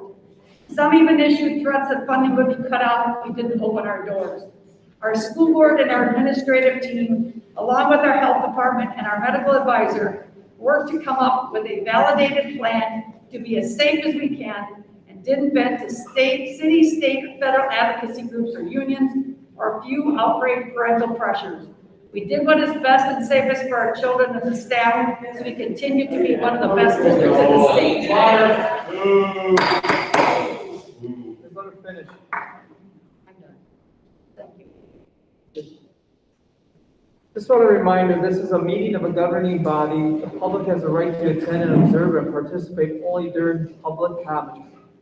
At all other times, the public must remain in observation only role to allow the board the opportunity to conduct its business. Thank you for understanding. Frank, can I restate the motion that's on the floor right now? So Mark moved at 25 and 1250, and Cheryl second. Correct. And that's on the floor right now. Correct. And either one of you, I believe, can call for a vote, or you can, Frank, or we can continue to discuss this. Yeah. Any more discussion? Okay, we'll do a roll call. Darren? No. Mark? Yes. Amy? No. Leah? No. Cheryl? Yes. Jane? No. I'm a no too. So that fits. So we can have a new motion on the issue. You can table it.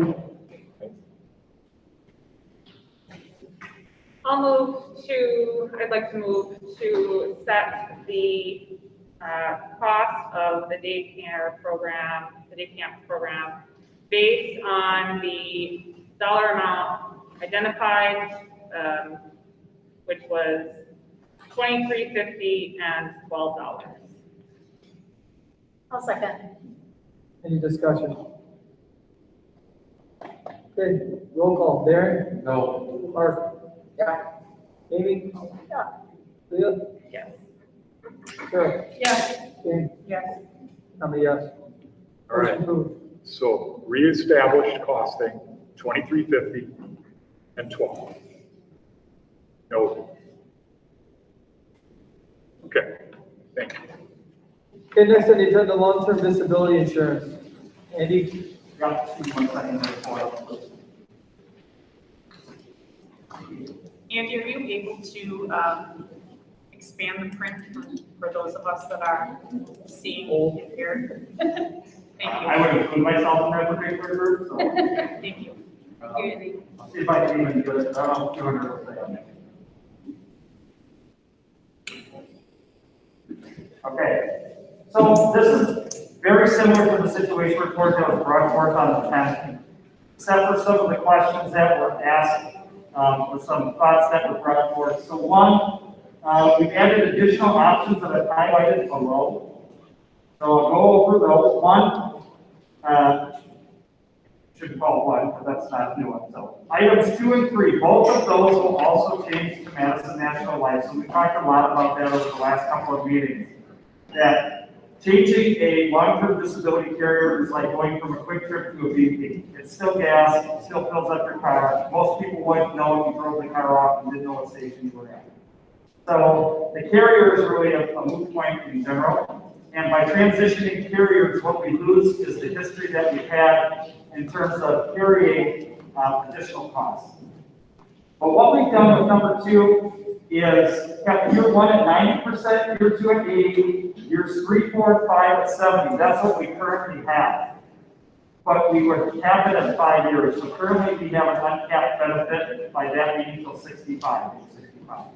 So this would provide the same percentages, 90, 80, and then 70 for the remainder of the term, but capped at 5 years. This would add $810 a month of premium to our current cost, roughly $10,000 a year. The second one, number 3 that was added, is the same 90, 80, 70, but we cap the benefit at 3 years. So change it to Madison National Life. 90, 80, 70, just as it is now, but we cap it at 3 years. This would add an additional cost of $324 a month, roughly $4,000 a year. Those were some added options that we provided. Another question that was asked are what are the districts that have no capped benefit? And I know we added those in there. Troy, do you remember where these are added as Troy in here? It's up on the top. Oh, here we go. I'm Same sorry. situation. Right here we go. So Holy Hill, University School, Wauwatosa, Slinger, Mount Park, Watertown, West Dallas, West Milwaukee, Cedarburg, and Menominee Falls. Those that have a limit on the number of years in the region of Greenville, Berlin, Nicolay, Taiwan, Pisa. So that was another question that was asked. So again, an unended or an uncapped benefit, which is 65. Going to be these, and the ones listed below would have a capped benefit of 3 to 5 years depending on the case. So we're up against the tight timelines. The board not choose anything today, we'll review at our current rate. And our current rate is number 1, which is going to add about $6,800 a month, roughly $84,000 or so. If we choose any of the options below, then we would adjust our premium accordingly based on the option. Do you have a motion? I'd like a motion that we adopt option 6.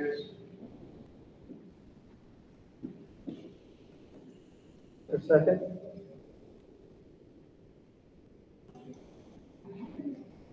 You're about to be second. Any discussion? These other schools were these just the schools that responded to like a listserv request that you sent out? Correct. So we don't know anything about our surroundings. So if they don't respond, we don't have access to their. Anybody else? Yeah. I guess put a little insight out there. I mean, we just got done discussing on the last 2 items on the agenda about added costs for virtual school and everything else. And as everybody in here knows, our district is one of the most efficiently and cost per student cheapest in the state. So we're always looking for places to save money, and I'm not advocating putting it all on the teachers' backs. But number 6 still keeps us at the 3 years, still keeps us at 70%, and it decreases our cost per month by $6,161. So that's why I suggested it. I asked the question at our last meeting of how many teachers in the past couple of years have utilized a long-term disability, and the answer was very minimal, was less than 10. So, being in a 3-year time frame, that still gives people that are long-term before they can maybe go to, another government-supported benefit. Gives them 3 years' time to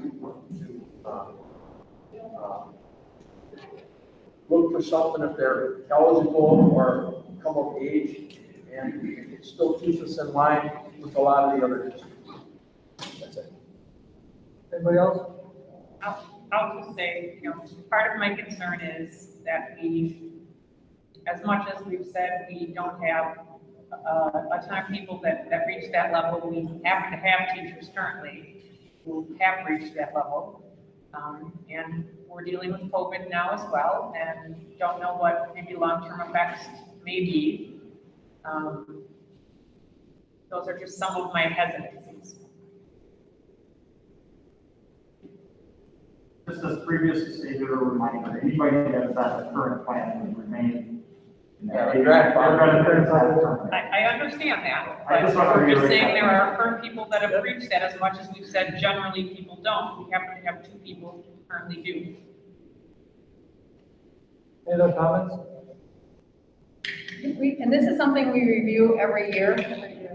Yep, so typically if a premium comes back and it's relatively flat, we don't necessarily bring it back to the board. We feel confident that the board can choose that same particular option. But when it came back at, and I can't remember offhand what number one was, but when it came back at about $7,000 a month increase, it was, Steve, you should bring this back. It's a pretty big jump comparatively. Similar with health is very outrageous. We typically bring it back. If it's a percent, we're really happy that we kept it flat. So. And in each of these options that have an increase, have we broken out what percentage is passed on to the teacher versus the district? 0 is passed on to the teacher. It's a completely paid, completely employer paid benefit. I would like to put one more comment out there. With option 6, we save quite a bit of money on a monthly premium, over $6,000. And we're still trying to provide teachers with HRA accounts and everything else. And, it's a chance for us to save our money and possibly put it into something else that benefits everyone on the other end. So I'm kind of looking at it that way. And this thing here is being utilized by very few people, and some of the savings we garner out of it can help maybe a lot of other people. So you have to look at it that way. One of the things I'm thinking about is that whenever school, so we don't know what our budget next year is actually gonna look like. We're short $1 million last year, the state gave us an extra $1 million. Yeah. And that might not be here this year. Right, exactly. So we don't know. We don't know what our budget next year is gonna look like. But we also know that every year, the very last thing that we do is consider teacher pay. It's like the last thing we do. It's like, okay, what are we gonna do? Are we gonna be able to address our professional teachers, ability to stay with us? Are we gonna address retention? Are we gonna address, continuing to be the most competitive district we can be? And are we, and my concern is that I really feel uncomfortable about passing more of the weight of underfunded schools onto what we provide teachers. So I'm concerned about the idea of cutting benefits in a time when we don't even know whether we're gonna be able to, continue with competitive wages. Any other discussion? I'm concerned about capping it at 3 years. I feel a little bit more comfortable at a 5-year mark. I realize we can come back and look at it again next year if we have. So I can wave off of that one a little bit if we can bring, definitely bring it back again to look at it again. But I'm more inclined at the 5 year, just because of not knowing the realities of COVID and what, hopefully nobody gets it, but just wondering what that potential would be. I like it all when you're going to change C. No, that she would, yeah, that's option To three. make three, well, option 6, C. No, No. option 5 is what Cheryl Frank. Right, I'm All probably a the little same bit more thing. towards option 5. Oh, okay. So Mark's motion on number 6 is on the table, so take a vote. All in favor of Mark, say aye. Aye. Aye. Aye. Anybody opposed, say nay. Nay. 1, 2, 3, 4. So that's it. Okay, so you can table it, remain as is, or someone else can make another motion. Well, I hate to table this thing because, the district here has a chance to really save some money here, possibly put it someplace else, and I don't view this as cutting benefits. I see this as something that, as a business person myself, a lot of times you don't have a choice. And I hate to see us in another 30 to 45 days back in a corner and having to maybe cut some sports or something else, or having to raise everyone's taxes to make up for, because all these little things that make up our budget add up to possibly a big issue at the end, when we do figure out what the final budget numbers are gonna be. State's still out there, we don't know what, revenue share number is gonna come back to us or anything else, so, that's why I'm looking at number 6, but, I don't know, Andy, do you have the actual savings? I'm looking at it, I haven't had a chance to figure it out. For number 5, 5 years. is that the one? Yep. So that is So I right. asked about $700 a month to the premium over 6, number 6. Number 5 would keep our premiums flat. I'm changing carriers Flat, 70% for 5 years. and half so the price. there's no savings, it just keeps it flat. No savings. The only one that saves money is option 6. Correct? No, I think 3 and, yes, you're correct, yep. So the only option that saves us any money at all is option 6, then that just fell by the wayside, so. But they're all grandfathered in on option 6. People that are collecting on. Everybody that's, option 6. regardless of what option you chose, anybody that's currently active in the plan as it exists today, on August 24th. So is there another option? I'll move to keep our LTD insurance premiums flat via number 4.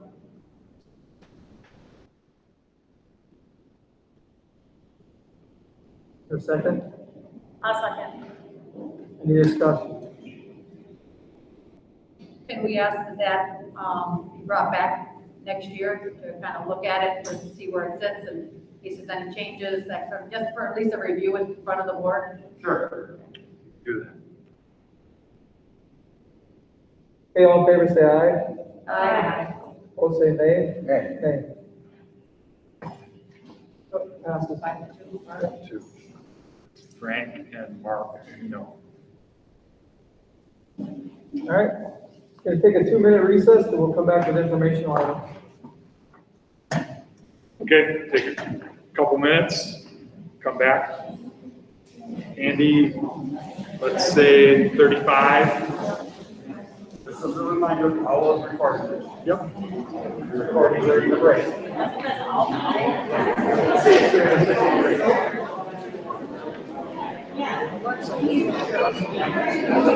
For the second, right.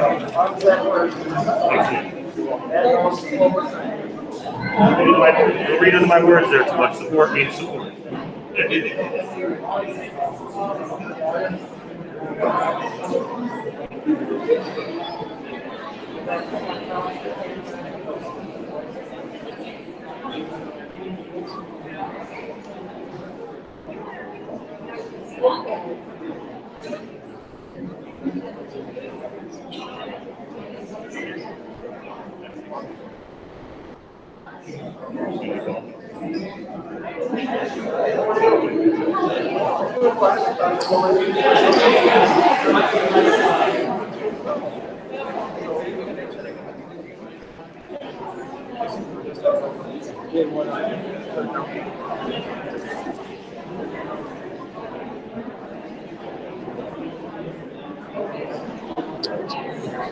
We could, I mean, I don't want you to need I stopped the recording once, and let me see if I can get back into recording. All right. I'll stay on the phone with you.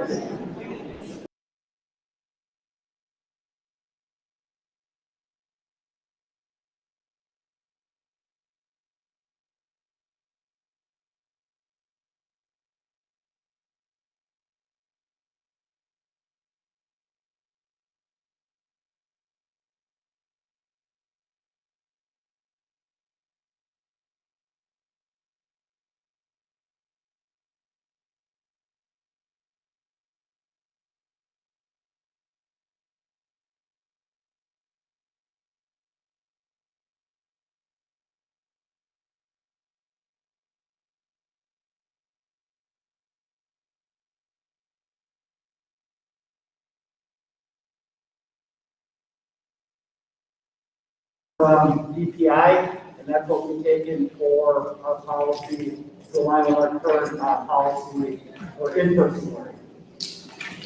We'll come back around this on September 14th to vote, or if you have clarification questions, I'd be happy to answer those questions on the 14th. So John, I'm just going to reiterate a little bit, people are getting settled. This is John Craddock, right, works in our office. He's presenting on the virtual, remote, and blended attendance. It's something that we need to be updated to reflect starting in a blended format. John just highlighted that it lines up with the CPI recommendations. And it's an informational item, so there's no vote. It's just highlighting for the board so people know what we're looking at next time around. So John, is there any other high points in this report you'd like to point us to for the moment, or anything you'd like to reiterate while we're getting settled here? I just think underneath the yellow highlight, the 5 key points of what you said there, aligned to DPI's guidelines, and then there's just a couple scenarios below for remote learning. If a parent were to keep their child home, that's still capable of doing work online, and then when we go to a blended format, if a child becomes sick and is sent home but still can do work from home, or if a health official were to test somebody and they were positive, but yet they can still be at home quarantine and do their instruction from home, and then if they're sick altogether or they can't do instruction. So watch it piece by piece. These are some general. Sorry, so this kind of reflects the situation too, where you're in a quarantine situation, but you're not sick, you're at home, you can do your work, you can get on your Chromebook, right? You can still participate, you can still be counted as attending, you can work with your peers, you can work with your teacher. Correct. It's still look a little bit different. For those students that can work from home, that are sick or that are sent home from in person, they would still be counted as present. Okay, and those are guidelines directly from DPI. Right, so situations like the video I showed way back at the start of the meeting, where you're in your 9th grade class, but you're in a situation where you're home for a while, this covers that. Correct. Yep. Any questions? Yeah, John, so will this,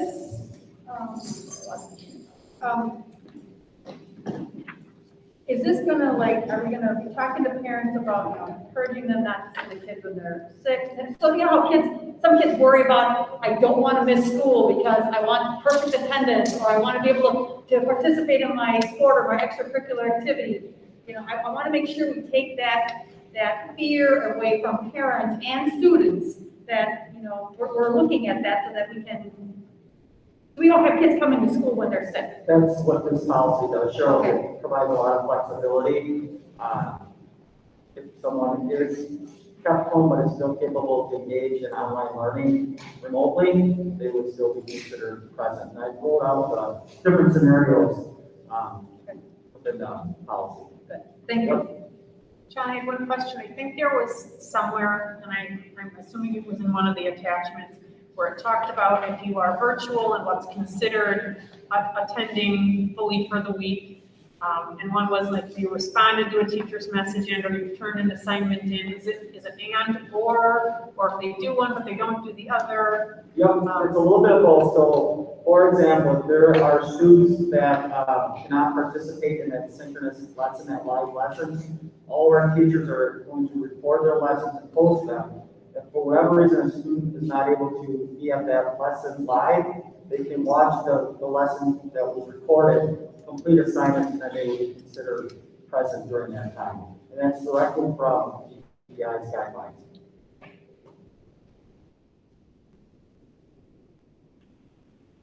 So John will come back around with this. And if you have questions in the interim, right, reach out to John. Thank you. Thank you. Elementary report card for math and literacy update. So this is in regards to the new literacy standards that were adopted in July and the new math standards that are shortly going to be adopted through DPI. I have in right now, this is a math example. Right now, on the left-hand side is current indicators, and on the right-hand side is breaking the indicators down and how they're written currently, so you can see the difference between the two. Some of it is very similar, other pieces of it are new. A little bit more robust for our reporting and our student progress. I think it paints a clearer picture for parents, for teachers, and most importantly, students' growth, so that they're able to really hone in on the different skills throughout the school year and the school years that they're attending our school. So there's one for literacy and one for math. The current state, where we're at right now with our indicators, and then what we're proposing for K through 5. The new indicators that are aligned to Wisconsin academic standards that were newly adopted by DPI. So when board members are working their way through this afterwards, reach out to you Yep, or a member of the please team. Okay. These would eventually be online somewhere so that parents could see them readily, easily, that sort of thing. Yep, all of our learning requirements are online, which these align perfect. Okay. Yep. Thank you. All right, next is the Oak Creek Franklin School District Return to School Dashboard.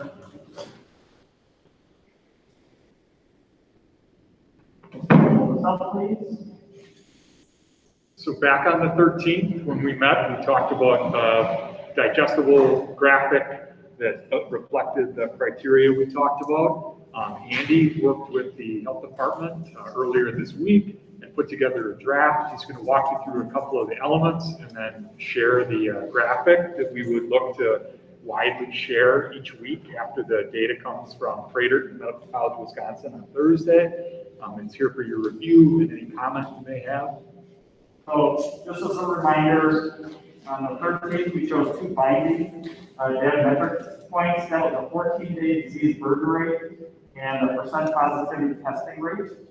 And then persuasive metrics of 14-day disease burden rate for school-age children, 14-day trend of positivity testing rate, percentage of hospital beds used, studying of staffing shortages, and the Oak Creek Health Department's contact tracing capacity.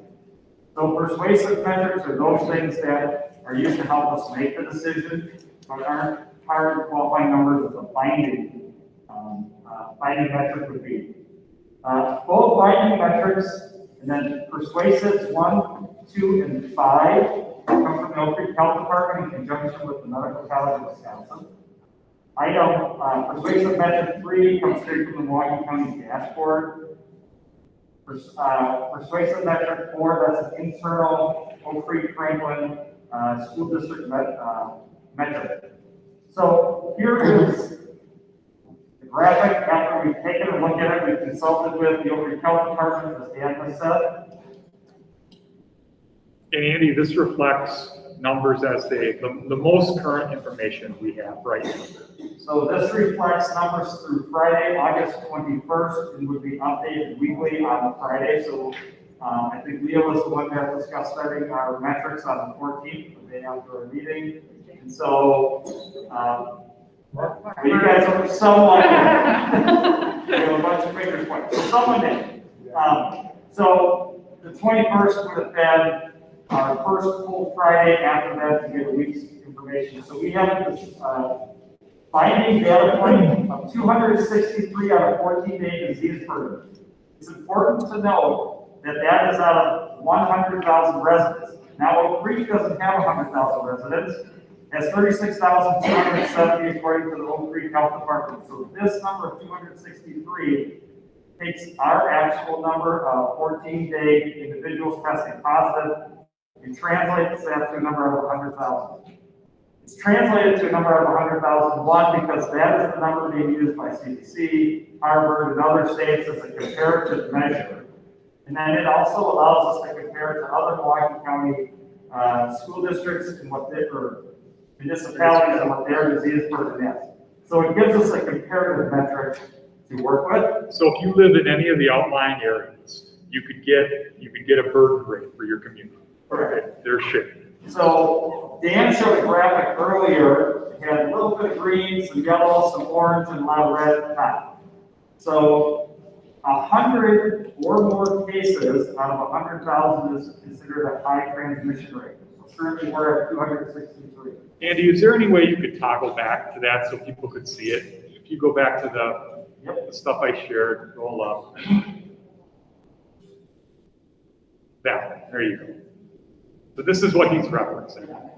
So this is the slide that. And it's so little, but you can see the decline, which is an important thing to point out. Like today, the number you have on your chart, Andy, I'm sorry, what was the number of burden you had? It's 263. Right, so we're down from. Just one point of reference, these come from Milwaukee County and these are passed through on Thursday with previous Wednesday's data. We're coming through with the city of Oak Creek on Friday to have as accurate data on Friday as we can. So the numbers that are reported to Oak Creek through Milwaukee County on Friday are calculated through the health department, turned into our burden rate, which we've shown here. So again, 100 is a high transmission rate. 75 to 99 would move us into phase 2 according to the current metrics. So that's a partial reopening. It could be 2 days on, 3 days off, something like that, a modified schedule. Anything lower than 75 would give us currently the green light to open the doors and invite all students in run school as we have for hundreds of years, 150 years in the state of Wisconsin ourselves. The second finding data point is the 14-day percent positivity testing rate. So currently we're at 10.5% in the municipality of Oak Creek over the last 14 days.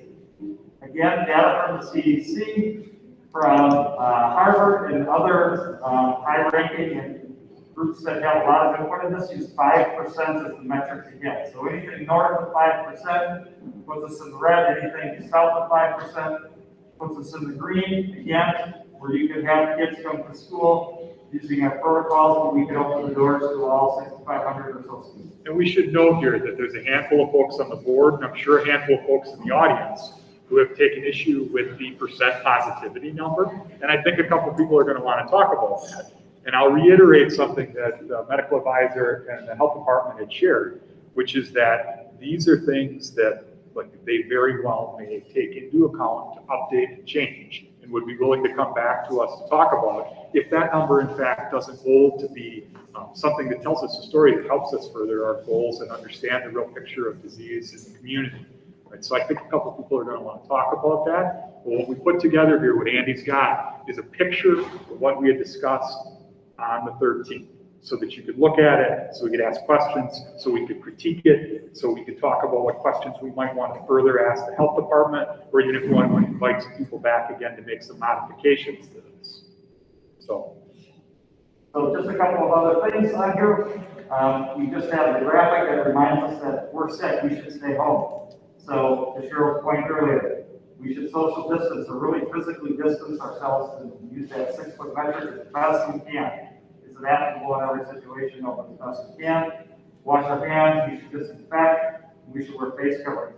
I know I talked about it before here, but disinfecting is an important distinction between that sanitization and cleaning. Disinfecting is killing the germs, sanitizing is killing most of them, cleaning is like sweeping the floor, brushing them to the side, and not removing them. So our goal is to disinfect, as we mentioned, during the day, as many high touch areas as we can, and disinfect our facility at nighttime or even in the morning. So that's the dashboard as we have, and we start with the binding metrics in consultation with the city health department. I saw some people taking pictures of this. This is on our website now, right? We are going to post it tomorrow, so we wanted to bring it tonight, have our conversation about it, but it will go up on the website tomorrow, and then subsequently every Friday when we have the data, we'll update the dashboard or whatever changes to the dashboard.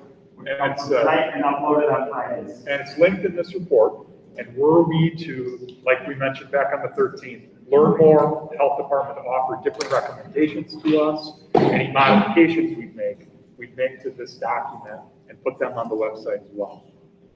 So likely on the COVID page where the FAQ is and the prior communications, so it's right there for people to see. So one of the things, Frank had asked a couple questions right out of the gate about percent positivity. Yeah, Frank, did you want to? I'd like to start. I'd like to use this example. First of all, when I received this information from our last meeting, it was highly recommended from our local health department and our head advisor for our school district, based on this information, go virtually, based on our high numbers. As people that know me, I'm not a medical advisor, I'm not a doctor. I'm a freak of nature, I'm a numbers guy. So I voted on the information given to me. However, when I looked into this and did more research in the last 9 days, intensively, I had a wonderful resident sent me Children's Hospital annual town meeting, which I dug deeper and looked more into their conversations and had conversations with them. Also researched other school districts and noticed some findings regarding the COVID. I wanted to discuss this more in details with the board. So I'd like to start with the 5% positivity rate. I'd like to go to the dashboard that's represented there. One, what I found out is the total sample test size, if it's below 100, this number does not become valid. It doesn't show a good representative of the community as a whole. Two, with not having a lot of tests, which is going on right now, this number is consistently going to be high. For a long period of time, I figured out that it could even last a year before we get to 5%, especially without increasing the.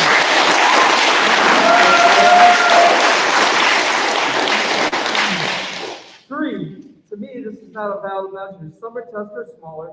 We have a shortage of tests to supplies. I can see why this positive test number was very popular from March 17th to May 30th, because we didn't have a test available. In addition, I also found out this is just you mean because they were doing more tests? Correct. Yeah. Correct. Yep. I also found out this is an indicator. It's not a requirement. And then I found out from different school districts that this can be adjusted per city, per school district, based on the source of recommendation. So with this, I think this indicator should be not a requirement, because it comes from Johns Hopkins University. It's technically not from the CDC. So in my personal opinion, the health department was very conservative with this indicator, and this should not be considered a binding data, or the 5% should be adjusted higher. So I'd like to have more conversations with the health department regarding that one. Well, and to point out too, right, the health department shared themselves with us that if you're doing less than 100 tests a day in a community like Oak Creek, percent positivity becomes very problematic, right? Because you're only testing people who are ill, right? So then your number's going to stay artificially high for long periods of time.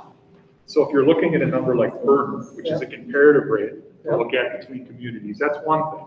But percent positivity, if there's a supply shortage, like Dr. Jarrett mentioned, for example, or they're only testing kids who are sick, right? You're going to have a high number, right? So that number might be worthy of discussion. It might be something that's important to be on the dashboard. But when you're considering it as a binding metric that's controlling, right?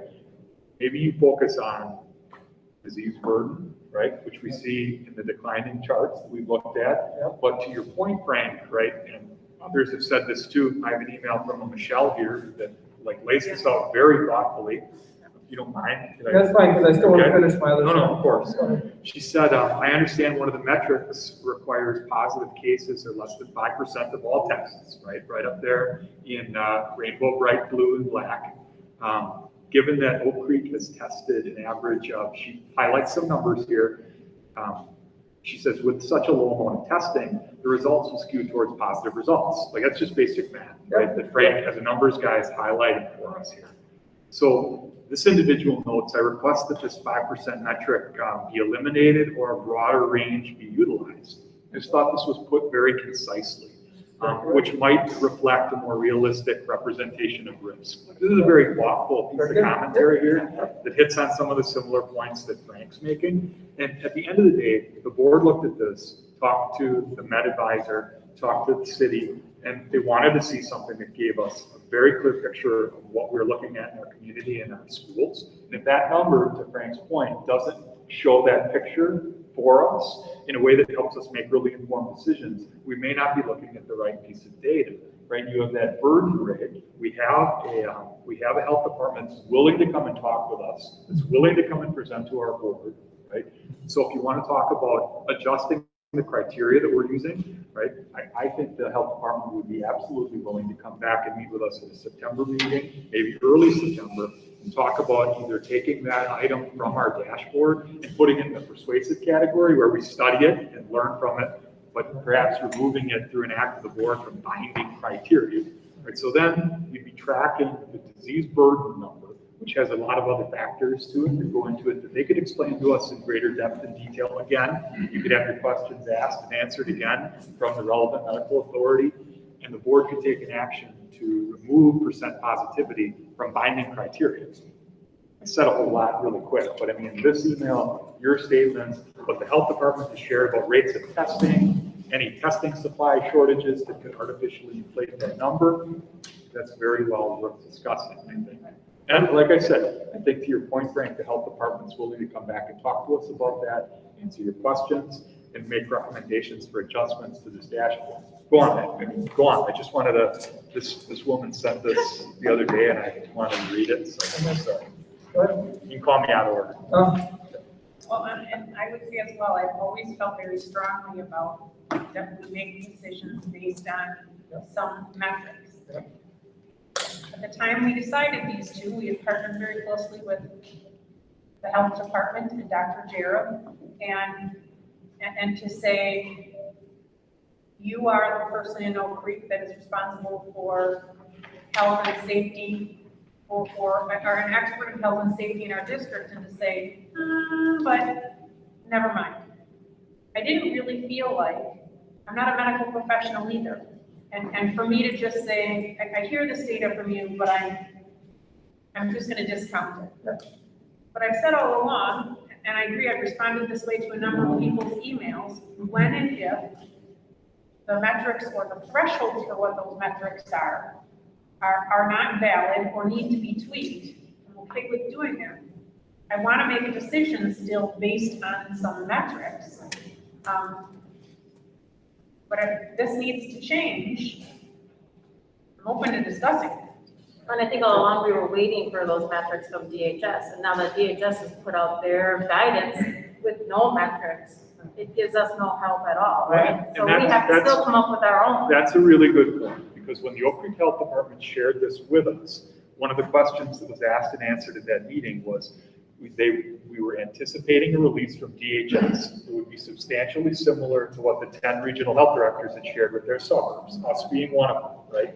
DHS didn't release those metrics, right? It's a local control issue, right? So if our regional health director comes back to us and says, we're working together as a region, we're prepared to adjust these recommendations to you, I think it's exactly what the board committed to, which is coming back to it and looking at it again. And if it gets us into phase 2 quicker or not, right, it's an important discussion for all of you to have. To Jane's point, you don't want to be willfully blind to an issue that's evolving, right? And I'll say that too. Both Dr. Jareb and Darcy made that point, that they're learning all the time, that they're offering new updates. How many different iterations of guidance have we seen? How many different releases have we had, right? It's important to respond to that as it comes to us. And clearly we wouldn't wait for the DHS guidance. That was the thing, is we had to make a decision, because now parents are, it's 2 weeks out. Yes, we had to make a decision based off of what we knew. Well, it doesn't And so- change the circumstances we talked about for quarantine. The fact that people might be thrown into we couldn't be into phase 2 or phase 3, we're back, and we're into a quarantine situation that can be extremely disruptive to households. But it could affect our dashboard when we work into each next step. So you mentioned changing the binding metric and having it mentioned and have the health department come back at a September meeting. We held an emergency meeting on the 13th. Why can't we hold another emergency And you can. meeting?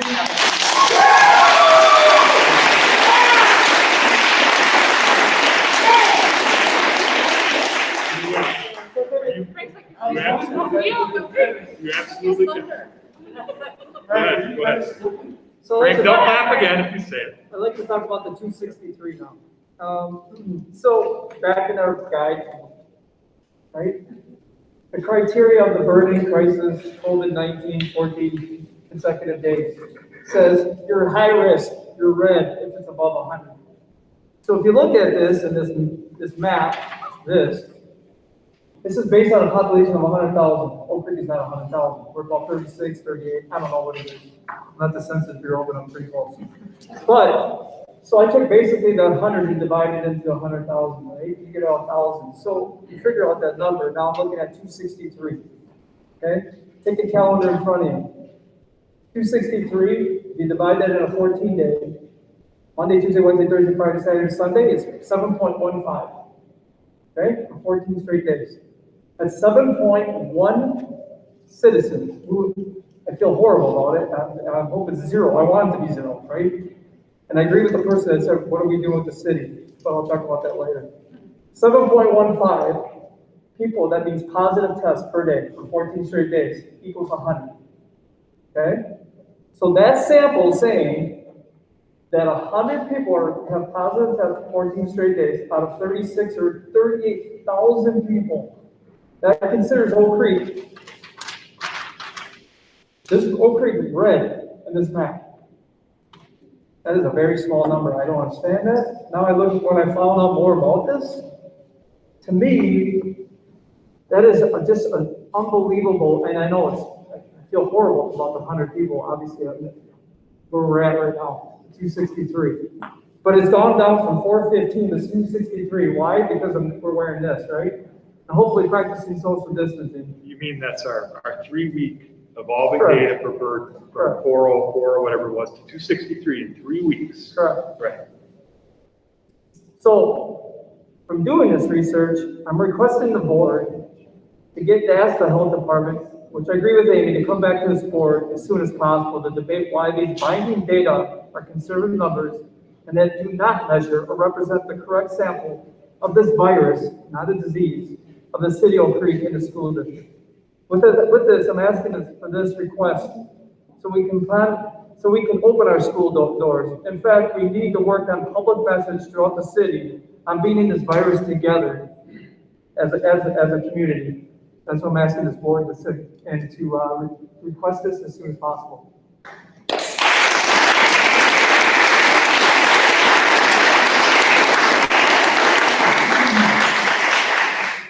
I think I'm just gonna put my 2 cents, and it's gonna be maybe a little bit more than 2 cents, but, to Frank's number, if you look around the room here, there's maybe 100 people in this room. If you take the percentage, 263, if that's the number of active cases in Oak Creek under the burden, that's less than 1% of the population. So if there's 100 people in this room, 1%, less than 1% of the people in this room would be sick. So that means less than one person. So if one person was sick in this room, we wouldn't be sitting here having this meeting. So put that into perspective. Second of all, to some of Cheryl's comments before, and like I say, I might be a little long-winded on this one. Everyone here has to realize that no school board in Oak Creek has ever dealt with anything like this before. So we're just kind of trying to do the best with the information we have, and we're trying to do the best for the community. So I realize a lot of people were angry from the last meeting and whatnot, but, Frank was smart enough to put some stuff together along with our superintendent to see if we can, relook at some of the guidelines and stuff we were planning on using to put the kids back in school. Hopefully that fast tracks things to, get us back to school sooner than later. But I think on the other side, right now, we're still scheduled to go virtual for a couple weeks. And I think everybody in this room has to realize that the school district isn't like working in a factory or any place else. In order to get our kids back in school, the teachers have to be brought on board to switch their lesson program from virtual to in school. We have to coordinate with the bus company, we have to coordinate with the lunch program people. There's a lot of things that gotta fall into place before we can just go back to school. So it's gonna take a few weeks. In the best case scenario, of course, to get back to normal or some semblance of normal. So everyone's gotta be a little bit patient. I know we've asked for patience in the past, and a lot of people want to get their kids in school yesterday, but for that, I would say there's 7 people up here on the school board. 5 of these people on the school board still have kids in school. Me and Cheryl are the only ones that don't. And it's real easy to say, I want my kids in school. But try to put yourself in some of the people's places up here. You know, a lot of people take it personally, as far as the kids go here, me included, and we're responsible for 6,500 kids here. And we've got to make sure that we're following some kind of metric, or we're just not putting kids back in school because we want to put them back in school. Very irresponsible. And if things would go wrong because we did that, the same people that are here tonight begging us to put their kids back in school would be after us in 2 or 3 weeks saying, why didn't you put our kids back in school? Look what happened. So we're kind of caught between a rock and a hard place here. We want to do the best we can with what we've got, and everyone's got to bear with us for a little bit longer. We're going to try to get it done. Hopefully things will turn out, and in 2 or 3 weeks we'll be back in school. All this stuff with the day camp and all this stuff will be behind us, and we'll be back ready to take on the problems of the day, I guess.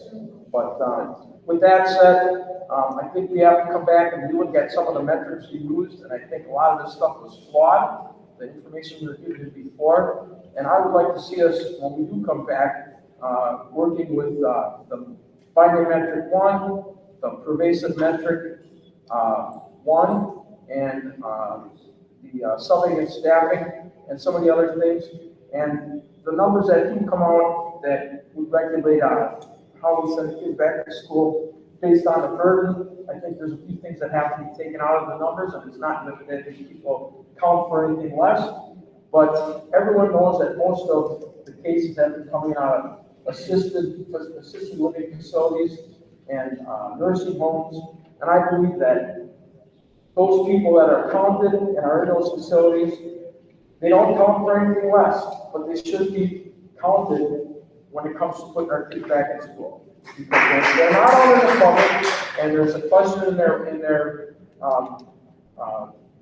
facilities, and even though they are sick, they're not all in the community spreading things around as other people that test positive probably would. So I think that has to be looked at. And with the binary metric, it takes in the school-age children, the pervasive metric, it takes in the school-age children, which that's something that once you move it in school, that has got to be tracked and kept the numbers got to be verified and whatnot every week, so we know where we're going.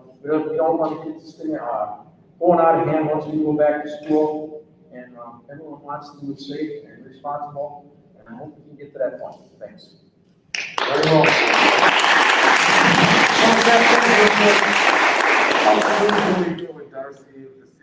So you see, so we talked about the problems with the percent positivity, right? Which the health department, I think, would say those are very valid critiques, the percent positivity, because of the testing rate. I mean, Dr. Jareb alluded to some of that himself when he talked about how they're testing in children's, right? We see our burden rate declining, which is great. We want to see that. It's not plummeting, but it's falling, right, which is what everyone in this room and everybody up here, I think, wants to see. So that indicates to me those two factors, the critiques we've received, what Frank and Mark and others have shared. I think we ask some questions of the health department, work with Frank to schedule, I would say, an early September meeting versus our late September next board meeting of the 14th. Right. So we try to, so we don't use the 14th, which is our next scheduled meeting. We do something a little sooner, right? Like this early September meeting. Frank, of course, right? Talk about when we want to do this. Soon. Very soon. ASAP. Wednesday, Thursday. So there it is. And question, no one ever, just bring her in so we can talk to her. And I just want to make the point that she's very willing to work with us. I understand it, but I'm just thinking her opinion will change. And her specific critique of the percent positivity, I think, is what everybody wants to talk about too. Yes. So, even this Thursday, so sooner the better, that's how I look at it. Why push off the next week or the week after? Let's do it as fast as we can, because you said it to take a 2-week turnaround. Already we're not ready to open up school, we're supposed to be open. We might be maybe a week delayed instead of 3 weeks delayed. Does that make sense? I understand. I think the faster we get with the city health department and talk to her, the faster everyone will be happy. Right, we have to see what they're still recommending regarding burden. I understand that. Right, but I get your point. Yep. Okay, thank you. Any other questions? Comments? Okay. All right, review upcoming school board tentative agenda. So we just have a reiteration of what came forward as information items tonight. This is out to the 14th, though. This is our next scheduled meeting way out in September. Some approvals that Andy will bring, perhaps a board seat at the community center, comp plans coming up, August budget reports coming up, but that doesn't have anything to do with what Darren and Frank were just talking about. That will be added and noticed like normal. Thank you. Dave, you have a motion to adjourn. Yeah, real quick, before we adjourn, I just want to say something. The lady out there in the audience, she said something about us in the city not talking to each other. Lady said Elizabeth Frank can address that. First of all, we don't run Drexel Town Square, we don't run the beer garden, we don't run the farmers market. That's the school district's job, that's the city of Street's job, and the Alderman's job. We're a separate entity from them. So for her to make that comment that we need to get our head together, that's on them. We take the advice of the city health department, but not the city itself. So we have no clue what they're doing with their beer gardens and market with that food truck. Food truck does not make no sense. That's all I'm gonna say. Hey, do you have a motion? Hey, do you have a motion?